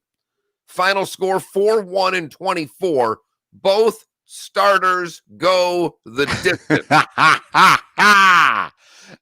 If I'm going to lose this, I'm getting a complete game out of it. The New York Highlanders also on that day won their 6th consecutive Major League Baseball game in 3 days from the Senators, sweep a record 3 straight doubleheaders. Take that, Cardinals. I was going to say, you guys are going to have to do that coming up. Yeah, St. Louis, talk to me now. Today in 1922, New York City requires pool rooms to change their name to billiard rooms. Huh. And today was, as Claire Hollingsworth got what they called the scoop of the century today. because World War II began when Germany invaded Poland. And Claire Hollingsworth was the first to report the outbreak of World War II. That's right. That is a scoop. That is September 1st, 1939. That's big. And today in 1945 was VJ Day, the formal surrender of Japan to end World War II. 1946, the first U.S. Women's Open Golf Tournament in Spokane. Patty Berg wins the inaugural Omen. The only one played in match play, 1-5-4. 1954, Paul Bear Bryant opens his famous mini camp in Junction, Texas, what the book and the movie and all that stuff would be about. Cincinnati Reds reliever Bob Lee walks Dick Groat with the bases loaded in the 21st inning to give the San Francisco Giants a 1-0 lead. 20 scoreless innings would tie a Major League Baseball mark. The Meadowlands opened today in 76, David. Jerry Rice would catch 17 passes for 294 yards and 5 touchdowns, breaking his own record today in 84 for Mississippi Valley State. Bill Elliott gets $1 million for winning 3 or 4. Awesome Bill for Dawsonville. I like to roll with NASCAR. The Rock and Roll Hall of Fame opened up in Cleveland today. And Vinny Testaverde wins as the Ravens beat the Raiders in their memorial game in the Baltimore area. Rocky Marciano born. I'm sorry. What year for the Rock and Roll Hall of Fame? You stopped giving years there. 95 for 95 and 96 for Testaverde. Well, yeah, because that made sense because 95 was the last year of the Browns. 1 minute. That was a hell of a trade, Cleveland. By the way, that's 1 minute twice. I was trying to go faster because I got the minute, and I thought it was a little wrong. All right, Rocky Marciano, born today in 1923. Conway Twitty, just for my father, who loved his name and didn't really like him. Born in 33. Al Geiberger, the first guy to go sub 60, born today in 1937. Lily Tomlin, born today in 1939. Phil Fulmer and Dr. Phil, 2 Phils, both 70 years old today. Kenny Mayne is 61, and Zach Thomas is 47. And that is today was the day when on this September the 1st. Miller and Moulton. Philip Fulmer, 70, huh? Yeah. Wonder how much longer he's the AD at Tennessee. If he's hired the right football coach, he could walk away now. Exactly. Miller and Moulton, Fox Sports Radio.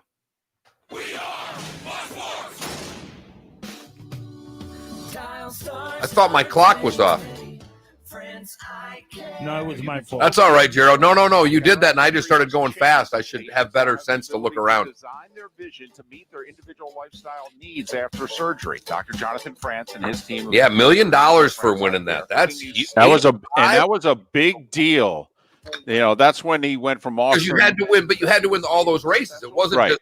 Just, wasn't it a 4-race thing, and he had to win 3 of them? He won 3 of them. He won the Southern 500. A series of non-invasive light treatments. Can I just give you the name of the races?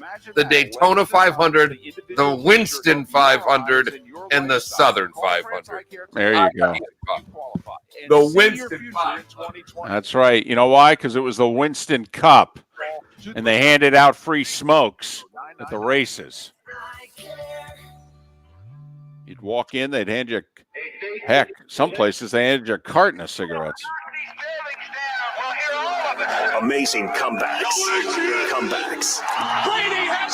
that inspired the American story. And before you know it, another great American comeback story in stopping the virus will be in the books. We will have a great victory. Our story continues and return to our lives, great lives. On Southwest Florida's Fox Sports Radio. Pool need a checkup? Call the doctor, the Pool Doctor. Hi, Dr. Mark here. Your old pool pump is an energy hog and likely your second greatest user of electricity. We'll install a new Pentair energy-efficient pump, saving you over $500 a year. Trenton, he had to win 3 of them, but yes, the Coca-Cola 600 was one of the 4. Prescription is the Pool Doctor for award-winning pool service, repairs, and unheard of $39. And that's when Awesome Bill from Dawsonville became $1 Million Bill.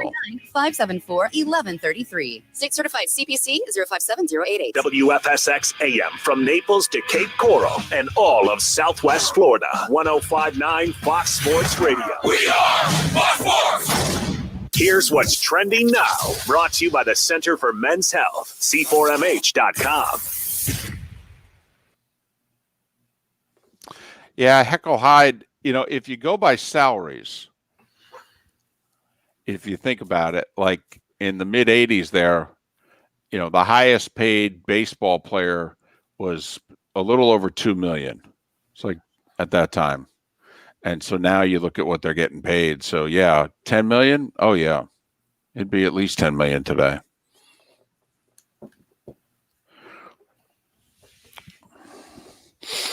Yeah, I would get those smokes and I would hand them to all the smokers that I knew.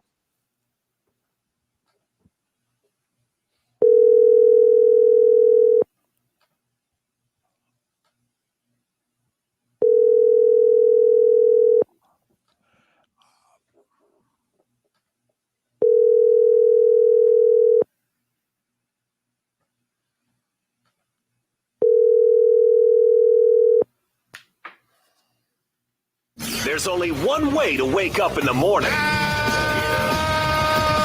the heck are you? Yep, that's it. Miller. I drove, which made me happier. I didn't let anybody else behind the wheel of the car. And Molte. Look at you. I'm the man of the house. Southwest Florida's Fox Sports Radio. Broadcasting live from the Kobe Cooling Remote Studios, where it's always cool and comfortable. Oh, I like it. It's up to you now. It's up to you. I like it. Now, the best local sports show this town has ever heard.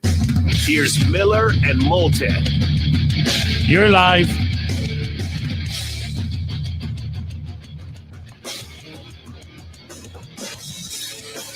As we approach a couple minutes past the hour, top of the morning to you. How the heck are you? First day of September. And you're with Miller and Moulton on Southwest Florida's Fox Sports Radio. 3 FMs, 2 AMs, and an HD2 channel. So there. And a partridge in a pear tree. How long before we get that out now? I mean, I'm sorry, what? For a month and a half. Would we put Christmas out now, like next week? Well, all right. As we detour here at the beginning. Well, when Marcello doesn't answer his phone, sometimes detours happen. Is the Halloween stuff out in your house yet? Because it's already out. It's not out. No. I mean, I still have birthday stuff up that I won't let him take down. I mean, come on. It'll be gone today. Well, your birthday was a little over a week ago. For the record, my wife has had the Halloween stuff out for 5 days now. The only thing that you should be allowed to put up is horse pictures this week. It's Derby week. Why, of course it is. It's Labor Day weekend coming up. Of course it's Derby week. Ha ha. But see, Mark, here's the problem. Why I think there may be a little bit more Halloween stuff up than normal, not only around the 239, but around the country. See, the whole pumpkin coffee, pumpkin spice thing, they can't wheel that stuff out early enough. And once they do that, it unleashes the Halloween lion, all right, in many of the men and women, mostly women, throughout our country. And once you do that, well, Katie bar the door. It's funny you say that because last week at this time was gymnastics before school started. My Tuesday was taking my daughter to gymnastics. And her coach, Shannon, is always a little late. Shannon usually walks in while the other lady is stretching them out. Every time. Right. So I love her already. There's something about this young lady that I feel a kinship to because she's walking in basically right as we're starting and comes in a little loud, in a good mood, like, hey, I'm here. We can start now. 10:08. Sucker started at 10. But she came in last week, not only late, but to announce that there was pumpkin spice and someone was making a Starbucks run and she couldn't get her order up. And I'm upstairs going, enough. There's nothing about pumpkin spice that I like. It should be hard. Mark, I think it should be illegal. Let me tell you, Mark, it might be the drug that is getting my wife through 2020, quite frankly. I made a special Dunkin' run on Sunday to get her a pumpkin muffin to go with her pumpkin coffee, okay, which is then laced with pumpkin spice. I mean, oh, my goodness. So whatever you got to do, Mark. And you know what? You're right, David. Even though I'm not a pumpkin spice guy, it's getting someone through. So yay, pumpkin spice. You probably have the right attitude there. Whatever you have to do. during these times. But broadcasting live on millerandmoulton.com, Miller and Moulton YouTube and twitch.tv channels. And yes, beginning a week from today, we will begin a bonus hour of Miller and Moulton exclusively to twitch.tv. So sign up, subscribe. We would appreciate it. We also simulcast the show on the Landry Football Network. Pat Kirwan, speaking of football, to talk all things NFL in 20 or so minutes. Just saw something during the break on Twitter. David Thorpe, who's come on our show countless times, talking about the Heat last night and comparing them to the Pistons, not the bad boy Pistons, but the Pistons who won one title and played for a few more, thinks this Heat team's a lot like that team defensively. They really lock down, have a great basketball IQ defensively, and they were terrific. I'm excited they won game one because, let's be frank here, if the Bucks, I mean, why did we get excited? Portland won game one. They got beat 4 straight, but at least it gives us a little there. You know, Dallas gave the Clippers a couple of games, made it a little bit exciting. OKC, what they're doing right now is phenomenal, that they're taking Houston to 7. But if the Heat lose yesterday in the same way that they won, because Butler had an amazing fourth quarter and just pulled away.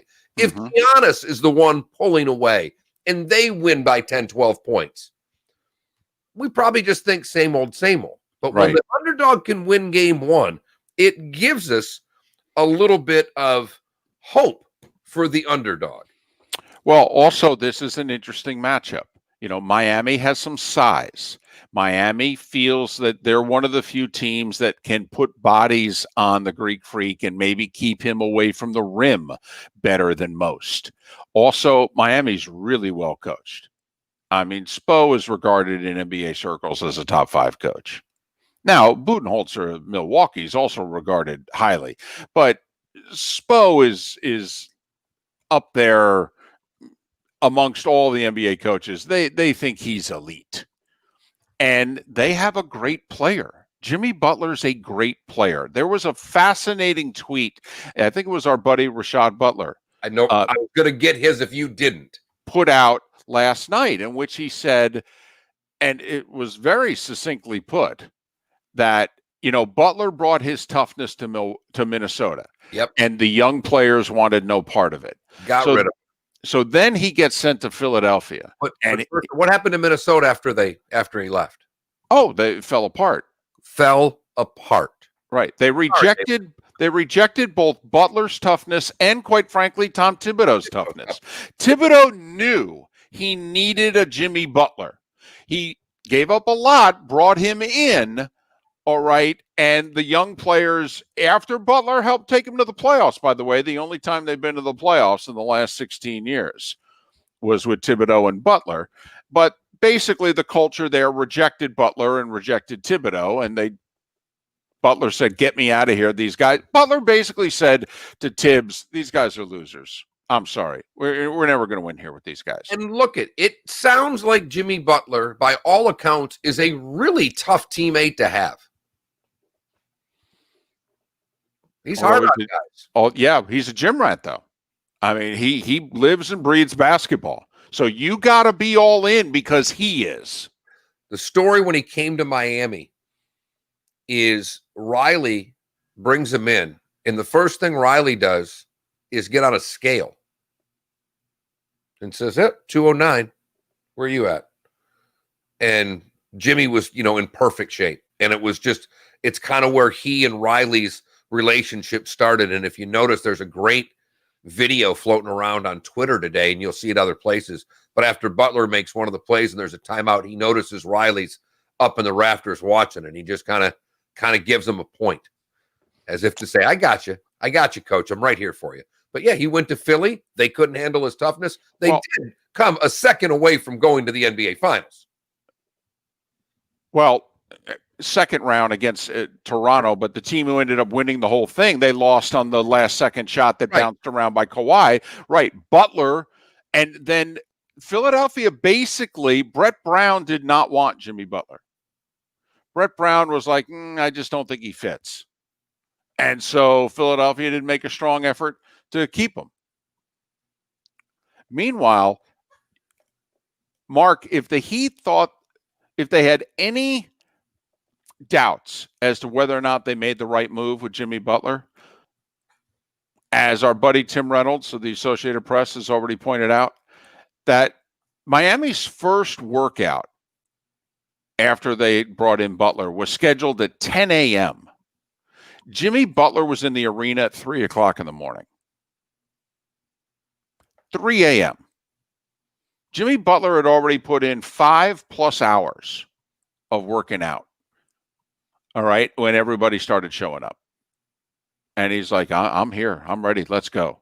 And for Spo and for Riley and what have you, I mean, that's going back to Alonzo Mourning.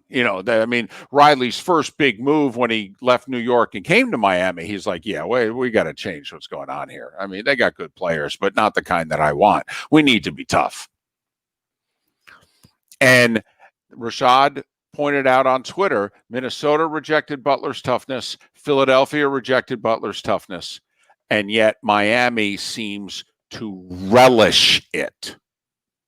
And we will see. David said long before this series started that if Miami gets through Indiana, they are a tough matchup for the Bucks.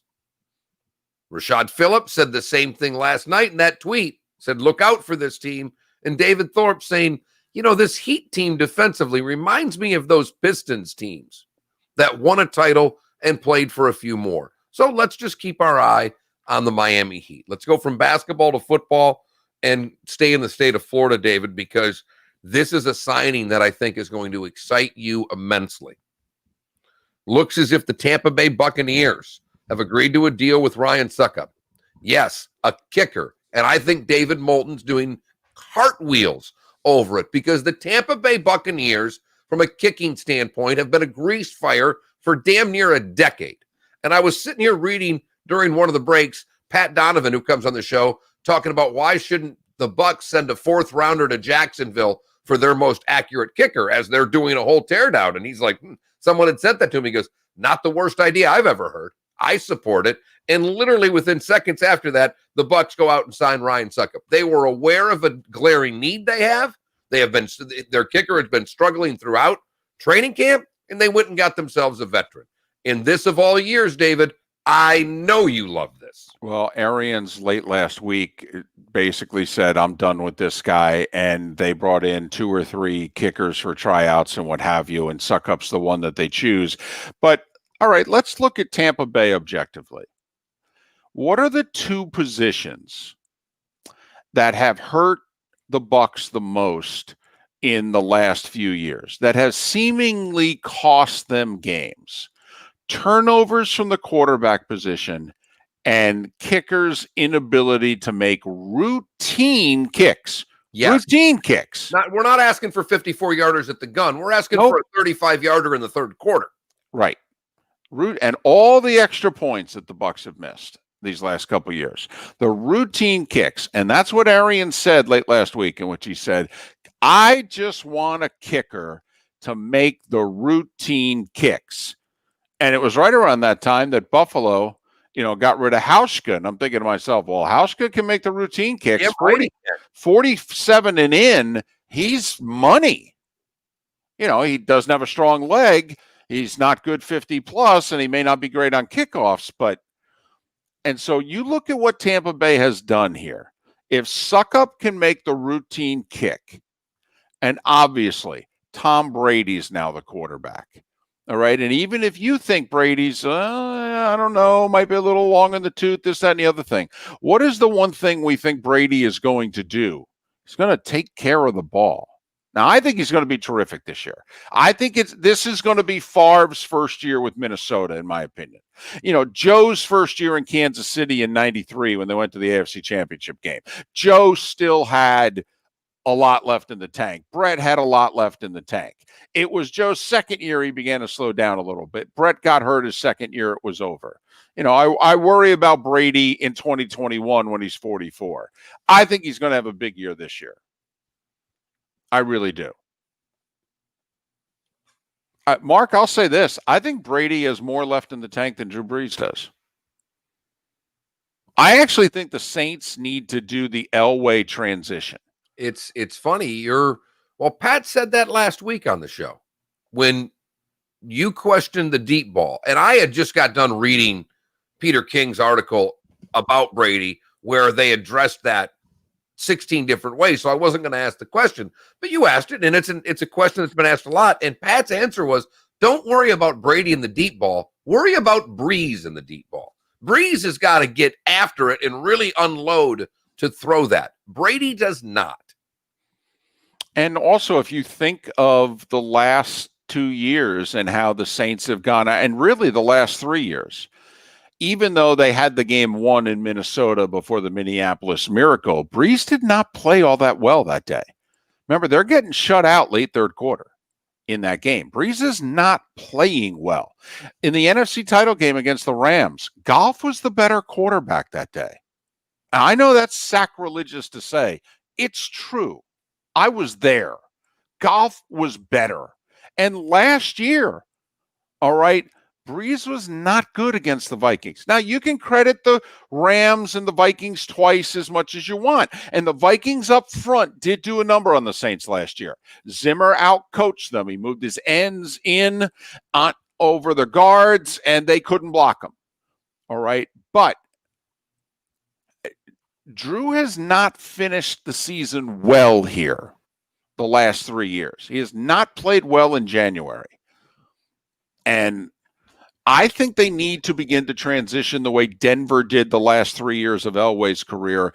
I think, part of why Kamara's asking for more money, I would start to run Kamara and Latavius Murray more. I really would.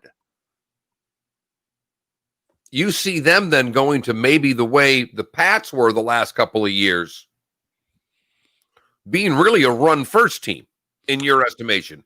I mean, New England, when they had to, they just put tight ends in and bowled people over. And I don't know about run first, but I don't want New Orleans to be pass first anymore. That I think you need to reduce the number of throws Breeze is making in a game.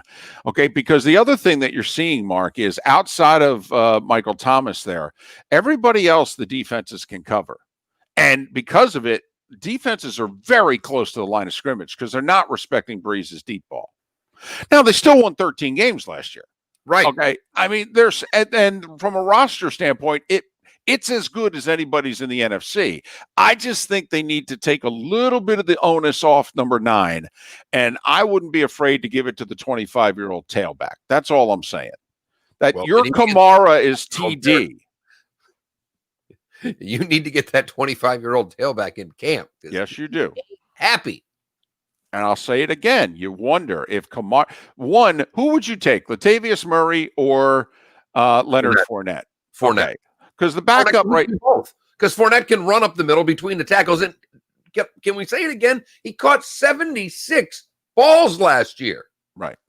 And he only played 15 games, so that's 5 catches a game. All right. And so, he could work his way into the Saints offense just fine. He's born and raised in New Orleans. He played his college ball at LSU. And they convinced Jameis to take the 1 year, $1.5 million deal. You wonder, could they convince Fournette? All right. There's probably not enough carries in it for him. But if this Kamara thing lingers a little longer, you wonder if they can do the sales job on Fournette. But Fournette should be a guy that I believe a lot. You mentioned Pittsburgh earlier in the show. Tampa and Miami. Philadelphia, for that matter. Okay, Washington should be all over Leonard Fournette. I mean, Adrian Peterson's still their best running back. He's 53 years old. Come on. I mean the Chargers have a need because they lost one of their running backs. This goes on and on and on. I think Leonard Fournette should be a very prime candidate to get picked up because he was waived. You're not having money-wise, this isn't going to be crazy. He's a running back. They're not worth that much. And he's already put a decent amount of money in the bank in 3 years in the league because he was the fourth overall pick of the draft and the guaranteed money and all that. So he does not have to make a financial decision here. And he could make a smart decision on a football team with that 1 year deal you're talking about, David, to get him paid next year. Right. Kind of revamp your rep, even though his reputation should be fine because he came in shape and he worked hard last year. And I don't think getting kicked out of Jacksonville is a death sentence to a player. I actually think teams are going to go, they're a mess. Right. I agree. There's that. Hey, there's a bad culture there. Oh, yeah. I mean, I would think Jags players would be running to go to other teams with unbelievable excitement to get out of what's been going on in Jacksonville. And Heckle Hyde in our Twitch chat room saying the Bucs need running backs who can catch balls. Well, once again, Fournette, hey, he didn't catch the ball in college. Les Miles didn't throw the ball much, never mind to their running backs. And first 2 years in Jacksonville, he only caught like 58 passes total. All right, but he caught 76 balls last year. He caught 5 passes a game for the running back position. I mean, it shows he can catch the ball. So what more do you need? It'll be interesting. Does he go where the most money is? Does he go where the most carries are? Or does he go to the place that he thinks could best position him to get a multi-year deal for 2021? Because remember, he's only 25. He can get a 2 or 3 year deal next year as a running back. He's not the 29-year-old running back looking for a 2-3 year deal. He'll be a 26-year-old running back next year with only 4 years of tread off of the tires. One of the players and issues that we will bring up with Pat Kirwan coming up here momentarily.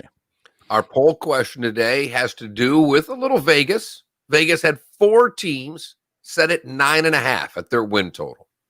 The Eagles, the Steelers, the Bucs, and the Patriots. Of those 4, which do you think will win the most games? I'm between Tampa and Pittsburgh. David is between Pittsburgh and the Eagles. I don't know if you cast your vote. I have not logged on to Twitter as my dog yet to cast mine. I voted Pittsburgh because of the crossover divisions that the teams in the AFC North play. They play the NFC East and the AFC South. And I think that that's very favorable in terms of crossovers. I look at the Steelers, if they're quote unquote healthy, which is Ben. If Ben's healthy, in those 8 games, Mark, how many times will the Steelers line up in which you think, wow, they could lose today? I'm 3. I mean, there's 5 wins easy for the Steelers right there. Giants, Skins, Jags, all right, and then 2 more. I mean, right. And, Eagles, Cowboys, and pick whichever team you think. Tennessee. But right now, Eagles and Cowboys versus the Steelers, if Ben's healthy, are pick-em type games. Right. They're not more than a field goal either way. Just depending on who the home team is. Houston, Indy, I would say Houston, Indy, Tennessee, I would kind of say the same thing. I would think all of those teams, those teams right there are eerily similar to me. So I voted Pittsburgh in our poll question for what that's worth. That Mark Miller, the David Moulton on Twitter, or you can go to millerandmoulton.com and vote. Pat Kirwan of SiriusXM's NFL Radio. Pat will join us courtesy of Pinchers next here on Miller and Moulton, Southwest Florida's Fox Sports Radio. You are correct. So sit back and enjoy. It's fun. It's the best. Enjoy the banter. Sucks in sports. That's the game. Enjoy the conversation that makes you think. I would not think about ripping him. What are you talking about? Enjoy all of this. Love it. Embrace it. I got to laugh when we're doing this because there's a lot of you that are in here in the Twitch chat room. And I love that the numbers are going up and appreciate all you listening. But I love when one of you get into something because all of a sudden there'll be a conversation going over there. And now I look to the right and it's 17 comments from Heckle Hyde. Cracks me the hell up every day. One of you gets on a roll and gets pissy and it's just send. Makes me laugh every day. The single greatest issue for guys with low T is mood. Mark does it if we bring baseball up because he's got to get White Sox comments in. Many are grumpy when they start. Let's get a kick out of it. Can't believe how much their mood improves once they get treated. And everything improves once your mood improves. Feel the difference C4MH.com can make in your life. Oh, tell me they're good today. C4MH.com for a couple of years, and recently I've lost 20 pounds because now I have the energy to work out from home, and that'll put you in a good mood too. C4MH.com's express treatment plan is convenient, affordable, and above all, safe. And with locations all up and down West Florida, there's one near you right now. Find out more Go to c4mh.com. You should be driving a Kia from Galiana Kia. Why? Why pay more for a used car or truck? Going on now. Galiana Kia Import Tires. 2020 LXF lease, just $49 per month. That's right. A new car for just $49 per month. 2020 Kia Rio, just $13,990. Yes, $13,990. I'm still trying to figure out what Debbie Gibson's big hit was. Was it Lucky Star? No, that was don't Madonna. you Sorry, dare. I'm going to come through the my damn bad. My screen. bad. Oh, she Watch was. that video. It still moves. No, what was it? I had a bunch of songs up. I didn't know what any of them Wasn't it Electric Youth? Open every day, including Sunday. Call 239-481-2600. GallianaCars.com. 24 month lease, 12,000 miles per year, $39.99 to sign plus tax, title, deed, and acquisition fee. 0% deposit with lender approval expires on pay. A big part of enjoying a good bike ride are all the sights you see along the way. So when David and I both developed cataracts, it didn't take long for us to do something about it. Turns out some of the best cataract surgeons in the world are right here in our area at Community Eye Center. We really care about Someone's all in on Fournette going to. Are we at a minute yet, Jero? You have a minute and a half. Someone's all over Fournette going to the Pats. Like, to me, that's the one area where the Pats are actually. Don't be a spreader. The coronavirus is so tiny. 100 million. Pats, like, they're probably better at. Were you asking a song by Debbie Gibson? Yes. Yeah. Was it Only in My Dreams? Only in My Dreams, right. I'm thinking that's Electric Youth was the name of the album. The fact that you know that I saw it on Entertainment Tonight last night. She has the sign, I guess, from the video. I got to talk to Pat. Got to end this right now. Good morning, Mark. Morning, Pat. How you doing, my friend? Doing very well. How about you? Oh, the virtual tour's only got 2 teams left. So you're Call me doing in 3 days. You're doing better. Yeah, I can see the light in the tunnel. It's been fun, but it's a Patriots yesterday, right? We had Pats yesterday. Belichick was great. So, again, the Zoom stuff, they're all so damn comfortable. Belichick could have talked for an hour the way he was going, but so it's fine. But today is the Ravens, and then tomorrow's and Thursday are the Steelers. We're doing 2 days with the Steelers. So. There's so many of those guys, so many fans from the Steelers that like you can never give them enough stuff. No, you cannot. Because they don't live for anything else but the Pittsburgh Steelers. Well, the Pens got knocked out already. I mean, they would love that, but they're knocked out. The Pirates are just god awful. Here we go. Yep. All right, now we're getting somewhere. No. This is Miller and Moulton. You're live.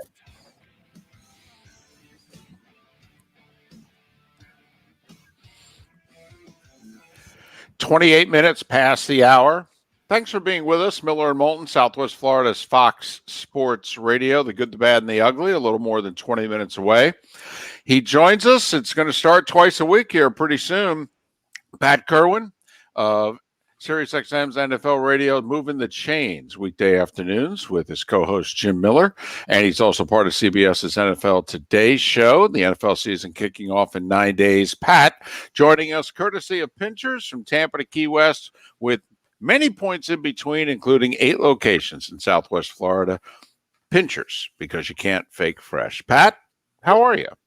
Well, I'm doing fine, fellas. And 2 more teams to go on the virtual camp tour. We have the Ravens today, John Harbaugh and company. And then tomorrow we start a 2-day adventure with the Pittsburgh Steelers. And then we're done. So I would think next week is Tuesday, Friday, and here we go, because we'll have a game to talk about, amazingly, on Tuesday. And Friday we'll have a game to review. So that sounds like next week will be our start the doubleheader. Sounds perfect to us, Pat. My only commutes now are to pick my daughter up from school, and the whole trip takes me about 6 minutes, so I don't get to listen to a lot, but I know you were talking New England Patriots camp yesterday. I want to just start out with comboing a couple of things. Fournette was released yesterday. I think everybody's trying to speculate where he goes. I've got a guy in the text room here going, he's going to the Patriots. We've named about 5 teams. isn't running back one of the positions where Bill's probably in the best shape? They're loaded in running back. They go all the way down to Lamar Miller as the 6th running back. Now, they've kept 6 in the past, and they like to keep a fullback. We go back to that Super Bowl run and beat the Rams. Devlin was a key piece to that whole thing down the stretch. So 6 running backs and a fullback, he's not afraid to do it. And everyone likes Fournette. There's a lot to like with Fournette. It takes me back to, this is right up our historian's alley. That would be Dave Moulton. When Corey, the big Bengal, went in there, and everyone said, I don't know about this, but he was looking for a big, heavy back. I wouldn't put it past them. I think they have other things to do. I think they're pretty good and set at running back and defensive back. So that was my impression after spending Sunday and Monday with those guys.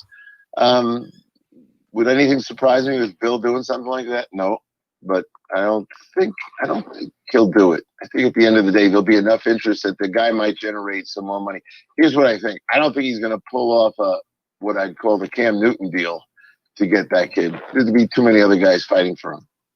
Corey Dillon, a better player than Leonard Fournette. I think Corey Dillon was an underrated player, but he was a guy in Cincinnati who they said had quote-unquote issues, and I think that Fournette is also a guy in which people are questioning certain things about him. Pat, the Jaguars nearly beat the Patriots in the 2017 AFC Championship game. They had 6 Pro Bowlers on defense. None of them are with the franchise, not even 3 years later. And their best player on offense, who they drafted 4th overall that year, is also no longer with them. Pat, this was a young team. This wasn't a 30-plus group that 3 years later all these guys are gone. I mean, this is one of the most amazing and, dare I say, almost disgraceful things I've ever seen. I mean, how can you lose and give away this much young talent? I know. It's a shocker. And so let's go back to 17 for a second, David. And let's say the quarterback's not Bortles. Let's say the quarterback is, I don't know, anyone you want to name that's good, Cam Newton at the time. That team would have won a Super Bowl, I believe. And, Bortles is what Bortles was. He can't even find a job right now. But if you just had that elite quarterback, and I'd say that like it's easy to find one, but I don't know if he had to be great. Maybe he just had to be really good, a B-plus quarterback. And I think all of a sudden that team is stuck together because they've won a Super Bowl, Pat, and guys want to stay there. Pat, I think it had a lot to do with the demise. A Kirk Cousins, quite frankly. I mean, guys in which their franchise, like Niners fans are wondering, is Jimmy G good enough to win the last game of the year? Vikings fans wonder, is Kirk Cousins good enough to take us where it is we want to go? Quarterbacks like that, though, with that Jaguars group, okay, I got to think they keep it all together and they're winning, and them and the Chiefs are the 2 best teams in the AFC. I agree with you. So it falls apart. And then, you hear things like, well, letting Fournette go gives us the best chance to be good or something to that effect. I'm like, really? Fournette, you can say what you want about the guy. First off, last year I sat with him down in Jacksonville. I was impressed on 2 levels. He was in incredible shape, and you could see that he worked out all winter. And 2, he was really brutally honest about his bad friends that he got rid of. And he said, I'm going to have a great year. I have cleaned up everything. No one's hanging around with me. I'm in great shape. And he goes out, what did he have, 1,600 total yards? 76 catches, Pat. 76 catches, 4.3 on the ground. These are not pedestrian numbers here. No, they're not. And so you have to start asking yourself, what is the front office doing? And how do they see this? And I know that coach since he was a high school kid in the Bronx. He's like every other coach I ever worked for, all 4 of them. They never want talent to leave. They know you need players, good players, to win. So is management really unable to close deals with guys? Is management unable to recognize when they have talent and they don't have anyone to replace talent? Because you can move anyone you want. Look, Bill Belichick moved Chandler Jones, and they won a Super Bowl anyway.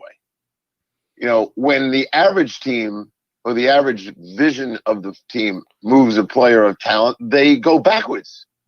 And to your point, David, they've gone backwards 6 straight times. And there's something going on down there where quickly the player, and I'm not taking some of those guys that are on that list off the hook. They just were malcontents. Ngakoue, you know, by the time they got to Ngakoue, he had seen all the other stuff that went on there, and he just pulled out the same card and played it.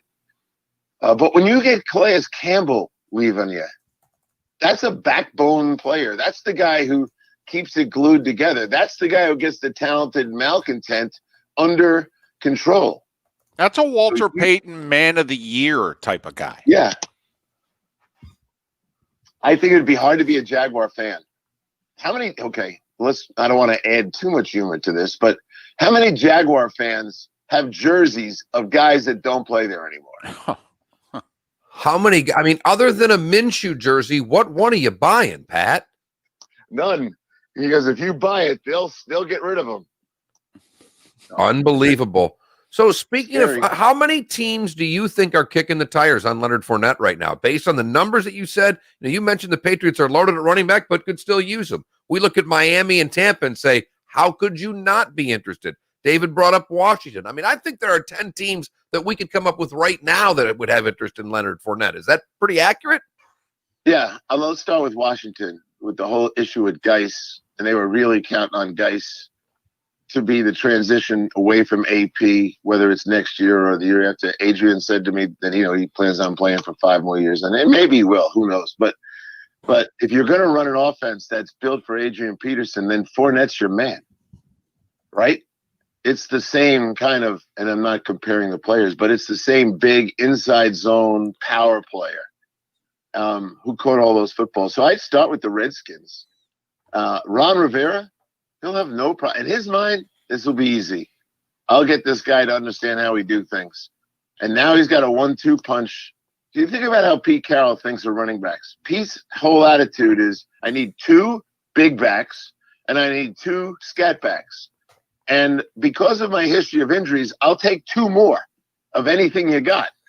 And he keeps 6 running backs now because he got run down all the way to getting Marshawn Lynch to come out of Oakland and come back and help him. So Ron Rivera gets it. And I think if you were the Redskins and Geis is gone for good, I'd be all over doing that. And I wouldn't take no for an answer. I'd find out. Now I'm not going to go pay the guy $10 million. But I do think the money's going to get up there. It'll get up to $3-4 million and a bunch of incentives. So that'd be the first team. If I was in Washington working for Ron, we'd be on the phone with that agent right now. Pat, we made a conclusion yesterday, and it's always dangerous to do so. And tell us if you agree or disagree.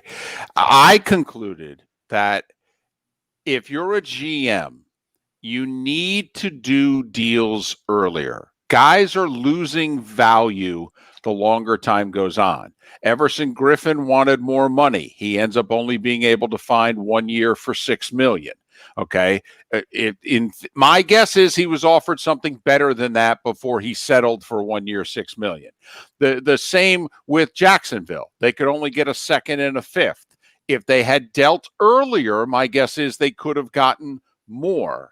All right. It seems like the Jets acted quickly. Jamal Adams started making some noise.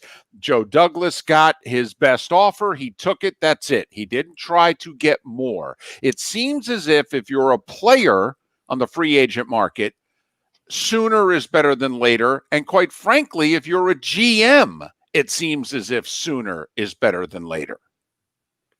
It appears that that's usually the case. And then you have to have, the guts to know, and this is the same for players and gyms, what is the best deal?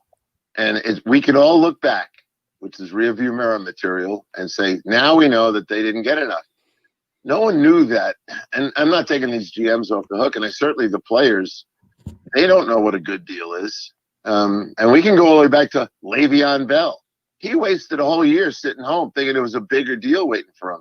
He was clearly offered more money to stay in Pittsburgh. Do you think he'd like to be in Pittsburgh right now? Of course he would. So there's the other part of it. I used to get players like that, and they'd be miserable.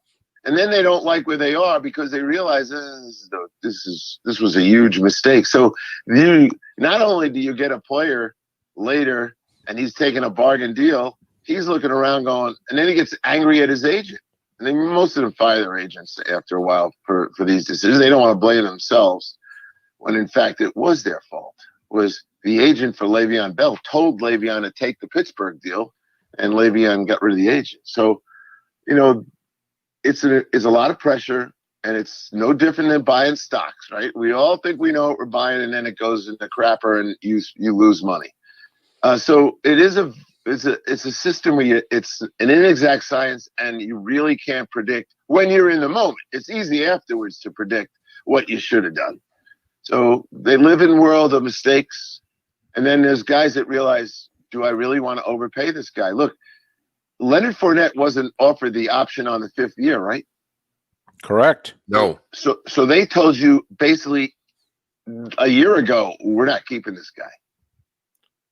Look what Logan Ryan had to settle for. And I love it because I think he was the best player on the market. We talked about him last week. Versatile corner safety, real smart, high integrity guy, very productive.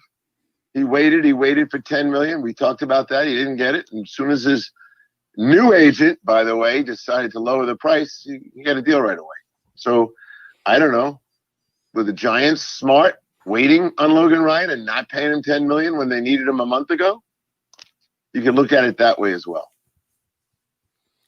Well, speaking of running backs, Alvin Kamara's been sitting out a couple of practices. He wants to get paid. No one can really blame him. But how do you see that working out in New Orleans? Because this isn't build. This is win now, win today. Drew's old. Yeah, well, they're a built now team, as you pointed out, Mark. And so, is the guy going to miss a payday? I doubt it. Is he going to have that mystery hamstring that keeps him out of practice? That way he can't be fined? Yeah, probably. You know how that goes. It's the medical hamstring. And, when our trainer came up one time, I said to him, and it was all about contract. We're having a big conflict with a guy, and all of a sudden he's not practicing. And the trainer said to me, Pat, remember this. You can't locate pain. So he tells me it's his hamstring. So I start working on his hamstring. After 2 days of the hamstring, I have him do a couple stretches. He's fine. And then he said, it just moved to my back. Come on. Well, Pat, you did football. I did hockey for a lot of years. That back injury was the famous get out of practice injury because there's no way to tell someone that says I've got a bad back. You can't locate pain. That's what I was told. And I've lived by it ever since. Has Clowney signed with somebody? What am I missing here? It's September 1st. What's going on? There's your weight theory. All right. Now, that theory of yours, which I agree with, it's working both ways. Remember when he wanted $20 million? No one jumped on it, so waiting was a good thing. We haven't even gotten to the season yet. I guarantee his price has collapsed, usually because of Everson Griffin. But everyone else is collapsing. So now Clowney's going to play for 1 year for somewhere, call it $10 million. Half of what he thought he was worth. And who knows? Teams that weren't in it before might get in it now. So the player blew it, but he underestimated what the brains of the clubs. He's a guy that doesn't practice. He's got medical history now that no one was allowed to work him out. And when they were eventually allowed to work him out, he ain't working out. So you got to take him with a blindfold on. So I don't know. Maybe Jacksonville buys him now that they've given away their pass rusher. Who knows? Pat, you've got Baltimore today. The Ravens, they're on the short list of Super Bowl favorites. What is the thing you're trying to most find out? What are you going in to dig about the Ravens today? Because we all know what they have. You try to find what's missing usually, Pat. So what are you looking into today? Yeah, there's a couple things that are on my target list. Number one, are you really going to start two rookie inside linebackers? and it appears that they're going down that road. That's one storyline for sure that I'm going to dig into. I want to find out, is Jalen Ferguson any good? And I thought the guy was going to be real good. He just has. This is the second year, and the second year guys need to make a big jump. That was Belichick's whole point to me yesterday. He loved talking about guys we never heard of, like Cowart, who only played like 50 plays last year, and how good he looks right now. I'm going to dig into Jalen Ferguson for sure. Their special teams, because of John's background, should be great. The kicker is great. The punter's fine, but not great. The coverage units weren't what they used to be. People will say, well, that's kind of like, you want to waste a whole 15 minutes with him on that? Yeah, I do. It's 30 plays a game, and he's been great on special teams. So I will dive into special teams for sure. I think I don't need to beat the dead horse of how effective Zoom was, because I'm convinced now all these coaches, I won't say they loved it, but Belichick's comment to me yesterday was unbelievable, because I'm a better teacher now because of Zoom than I ever was. I'm thinking, this guy with all of his Super Bowls just said he upgraded his teaching techniques and told me Zoom is part of his future plans. I might get into that a little bit with John, just play off Bill and say, this is what Coach Belichick's thoughts are. How about you? So some of those kind of things.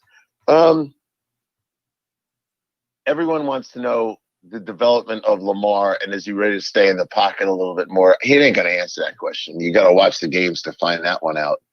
I suspect he won't be different, because he won with his feet, and he's still going to do those things. What always troubles me about him, I will get into this, is like the guy doesn't run like Russell Wilson.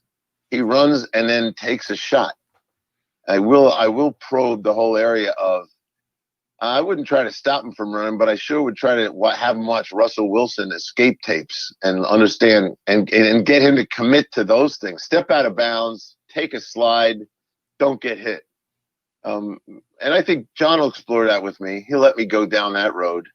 I don't know. This going there is great because the owner happens to be friendly with me, and he'll start telling me how he sees his team, and that'll provoke 100 questions. The Earl Thomas stuff, easy to get into that. He's gone now.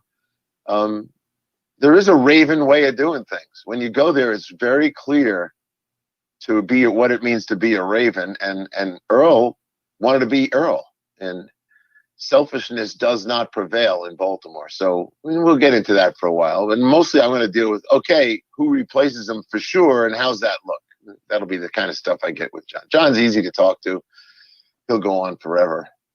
If I let him, and I intend to. Well, he's irreplaceable to us. He's Pat Kirwan. Beginning next week, he will join us twice a week, Tuesdays and Fridays, throughout the NFL season. Pat, weekday afternoons, moving the chains on NFL radio and part of CBS's NFL Today show. Pat, as always, appreciate your time and your insight. Safe travels. Well, I want to apologize for not taking the hint 2 weeks ago when you said soon Pat will be joining us for 2 times a week. I heard it and then I let it go. Then last week you said it and I said, yeah, I got to respond to this sooner or later. So here I am next week.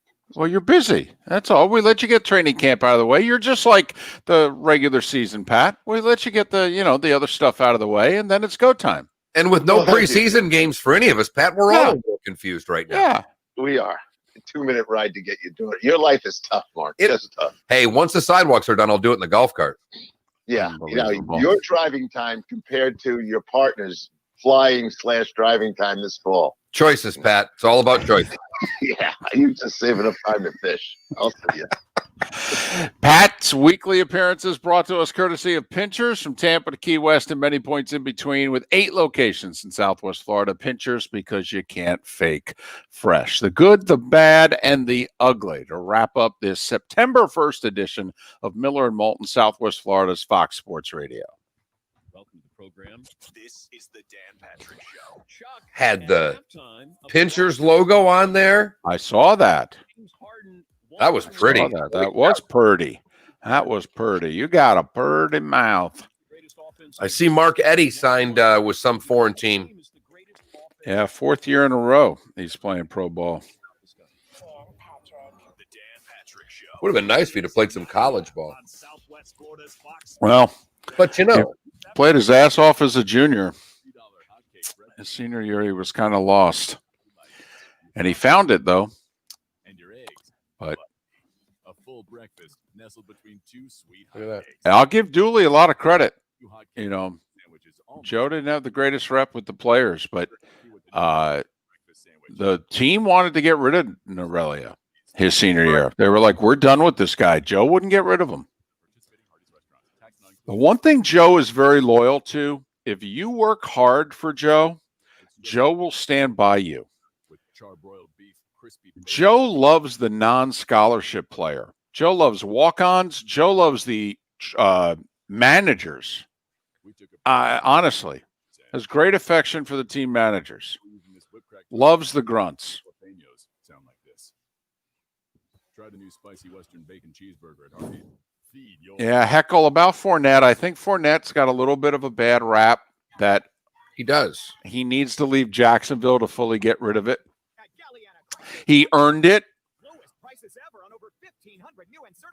But all new Jeep Gladiator Overland lease, $399 per month. Loaded luxurious Grand Cherokee limited lease, $329 per month. New Ram Bighorn Crew Cab lease, $319 per month. That's right, award-winning Ram trucks, $319 per month. Plus at Galliana Chrysler Dodge Jeep Ram, you can drive payment-free for 3 months, interest-free for 6 years. we gave our dog Pot last night for the first time. Service and body shop are open to serve you, featuring Little Ram CBD chewables. $19 per month. Has wiped that dog out. Chrysler Dodge Jeep Ram, 1/2 mile south of Daniels Parkway on US 41 in Fort Myers. Open every day, including Sunday. Call 239 Good for him. 4600. GallianaCars.com.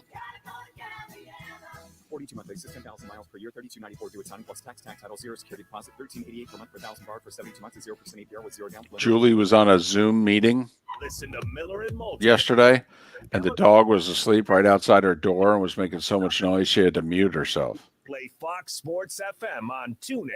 We are Fox Sports. Dial star 2020. Friends, I care. So John Oliver, at the end of the show, went on the Danbury thing again. Are you aware where this has gone? Oh, they named the sewage treatment center. But they said it was a joke. The mayor said he was going to do it. And they come back to Oliver, and he is like, that is great. And he's like so fired up that the guy's doing that. And then they show a clip, and the guy basically said he was kidding. And I mean, Oliver starts undressing Danbury in ways you cannot imagine. And offers up, he not only wants it, because there was a fake sign. He goes, he had the sign already made, like a highway sign, made with the John Oliver sewage plant. Said he will give $50,000. And he named the 3 different charities he will give the money to. And if they don't name it, he named like 5 other cities in Connecticut that he is offering the same deal to if they name their sewage plant after him. Fantastic. Like, you got a week, Danbury. You've got a week. Fantastic. And he's off next week, but he still told him you got a week. It was because his shows have been pretty serious. Obviously. No. Well, but he used to do a couple of stories, and it's basically been one story. One long story. And it's been so heavy that he doesn't even joke at the end. He is literally like, that's our show. Good night. See you next week. And he does that again. And I mean, the end go to YouTube and just get the end of the show, David. It is so damn funny. Cool. Making your life miserable? Call 552-FEET or visit us in Naples or our newest store in Fort Myers. From the best headlines, the best, to the worst. It's the worst thing that ever happened to anybody ever. Prepare yourself and hide the women and children. This is Mark Miller's Good, Bad, and Ugly on Fox Sports Radio. You're live. I'm going to say something that I don't know if I have ever said since beginning the segment, The Good, the Bad, and the Ugly. Not in Act 1 or Act 2. For the good, we go to Lehigh Acres. Hello. Wow. Lieutenant John Craven is a Lee County deputy. He was working in his garage off duty. He said he's out there and he hears a blood-curdling scream. He then saw his neighbor with a lifeless baby in the arms. He began to run toward her. Nisha Perez, the baby's mother, said he just came running. He dropped whatever he was doing and just ran. She handed Craven the baby. He started to perform CPR. Soon after he began, the baby began breathing. Craven fell to pulse. EMS came to the home, continued to take care of the baby. Perez said when her baby Zeus woke up that morning, something was off, and she just said it wasn't there. And so they have having the baby checked out. But off-duty deputy saving a child's life in Lehigh Acres, that definitely is beyond good. For the bad, we go to Jersey City, where, well, a 24-year-old was playing a little soccer, and the ball went into the Hudson River. So he went to retrieve the soccer ball in the Hudson River. He nearly drowned, and it forced Hoboken detectives to fish him out of the river and save his life. Man was underwater or in the water for about 30 minutes. He was examined at a local hospital and released. Just let the ball go, man. Really? It's the Hudson. It'll eventually come back to shore. Now, it may be 20 miles downstream, but it'll eventually come back to shore. France. I mean, we really don't know. Right. Could make it across the river. Could be in lower Manhattan. You don't know. For the ugly, we go to Loveland, Colorado, where neighbors were having an argument over parenting and how one of them was parenting her 4-year-old child. So she did what any normal parent would do. She grabbed her gun and shot the other mother. Oh, for goodness sakes. Kiara Marie Kelly, 36, shot a 24-year-old over a parenting argument. Fortunately, the 24-year-old is in stable condition. The 36-year-old, who is quite a looker, if you see the mugshot, is in jail, and she will be for some time. Well, and now we don't have to worry about her parenting skills because, well, she's not going to be around to parent. That is the good, the bad, and the ugly, brought to you by the Florida Firecats. Arrogance usually reserved for successful franchises. That's that old Dan Jenkins line about the Gators before Steve Spurrier. The arrogance of Notre Dame and the record of Wake Forest. And if by chance any former Firecat players are listening, I want to point out that we are not talking about what you did on the field. No, you were a very successful franchise on the field. If the people running your franchise would have acted the way you did on the field, we still may have Firecats football in town. That's right. They would be the gold standard of that league. Instead, they're defunct. Miller and Moulton. Thanks to Andy Poland and Pat Kirwan for joining us on the show today. Seth Everett will join us on the show tomorrow. Mark, Seth wants us to promote his little Twitch TV show today at 1 o'clock. 1 p.m., co-hosted by one David Moulton. They will break down Debbie Gibson albums. Correct. And Patrick's show is next. Okay, you guys have a good day. Giro, thank you, Giro. David needs you to discuss Debbie Gibson. Are you available at 1? I'm just kidding. I'm just kidding. No, I'm at the other radio station. Thank you, Giro. Good job. We will talk to you tomorrow. Thanks, everybody. Yes, I'm with you on that. But the only problem with this StreamYard, Seth, is that I am at their mercy. The only thing I wish I had is a screen to get ready that I could transition. Would make my life a lot better. But I know how to make backgrounds now. Very dangerous, Seth. You need me to start doing these overlays for you.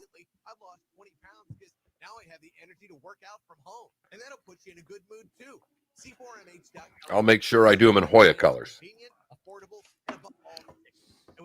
See what I did there? I got that. Well done. All right. Good night, everybody. Hi, everyone. It's me, Drew Barrymore. I would know. If you need me to do work for you, I would do it. I don't overcharge people yet. Not that good at it. 500%.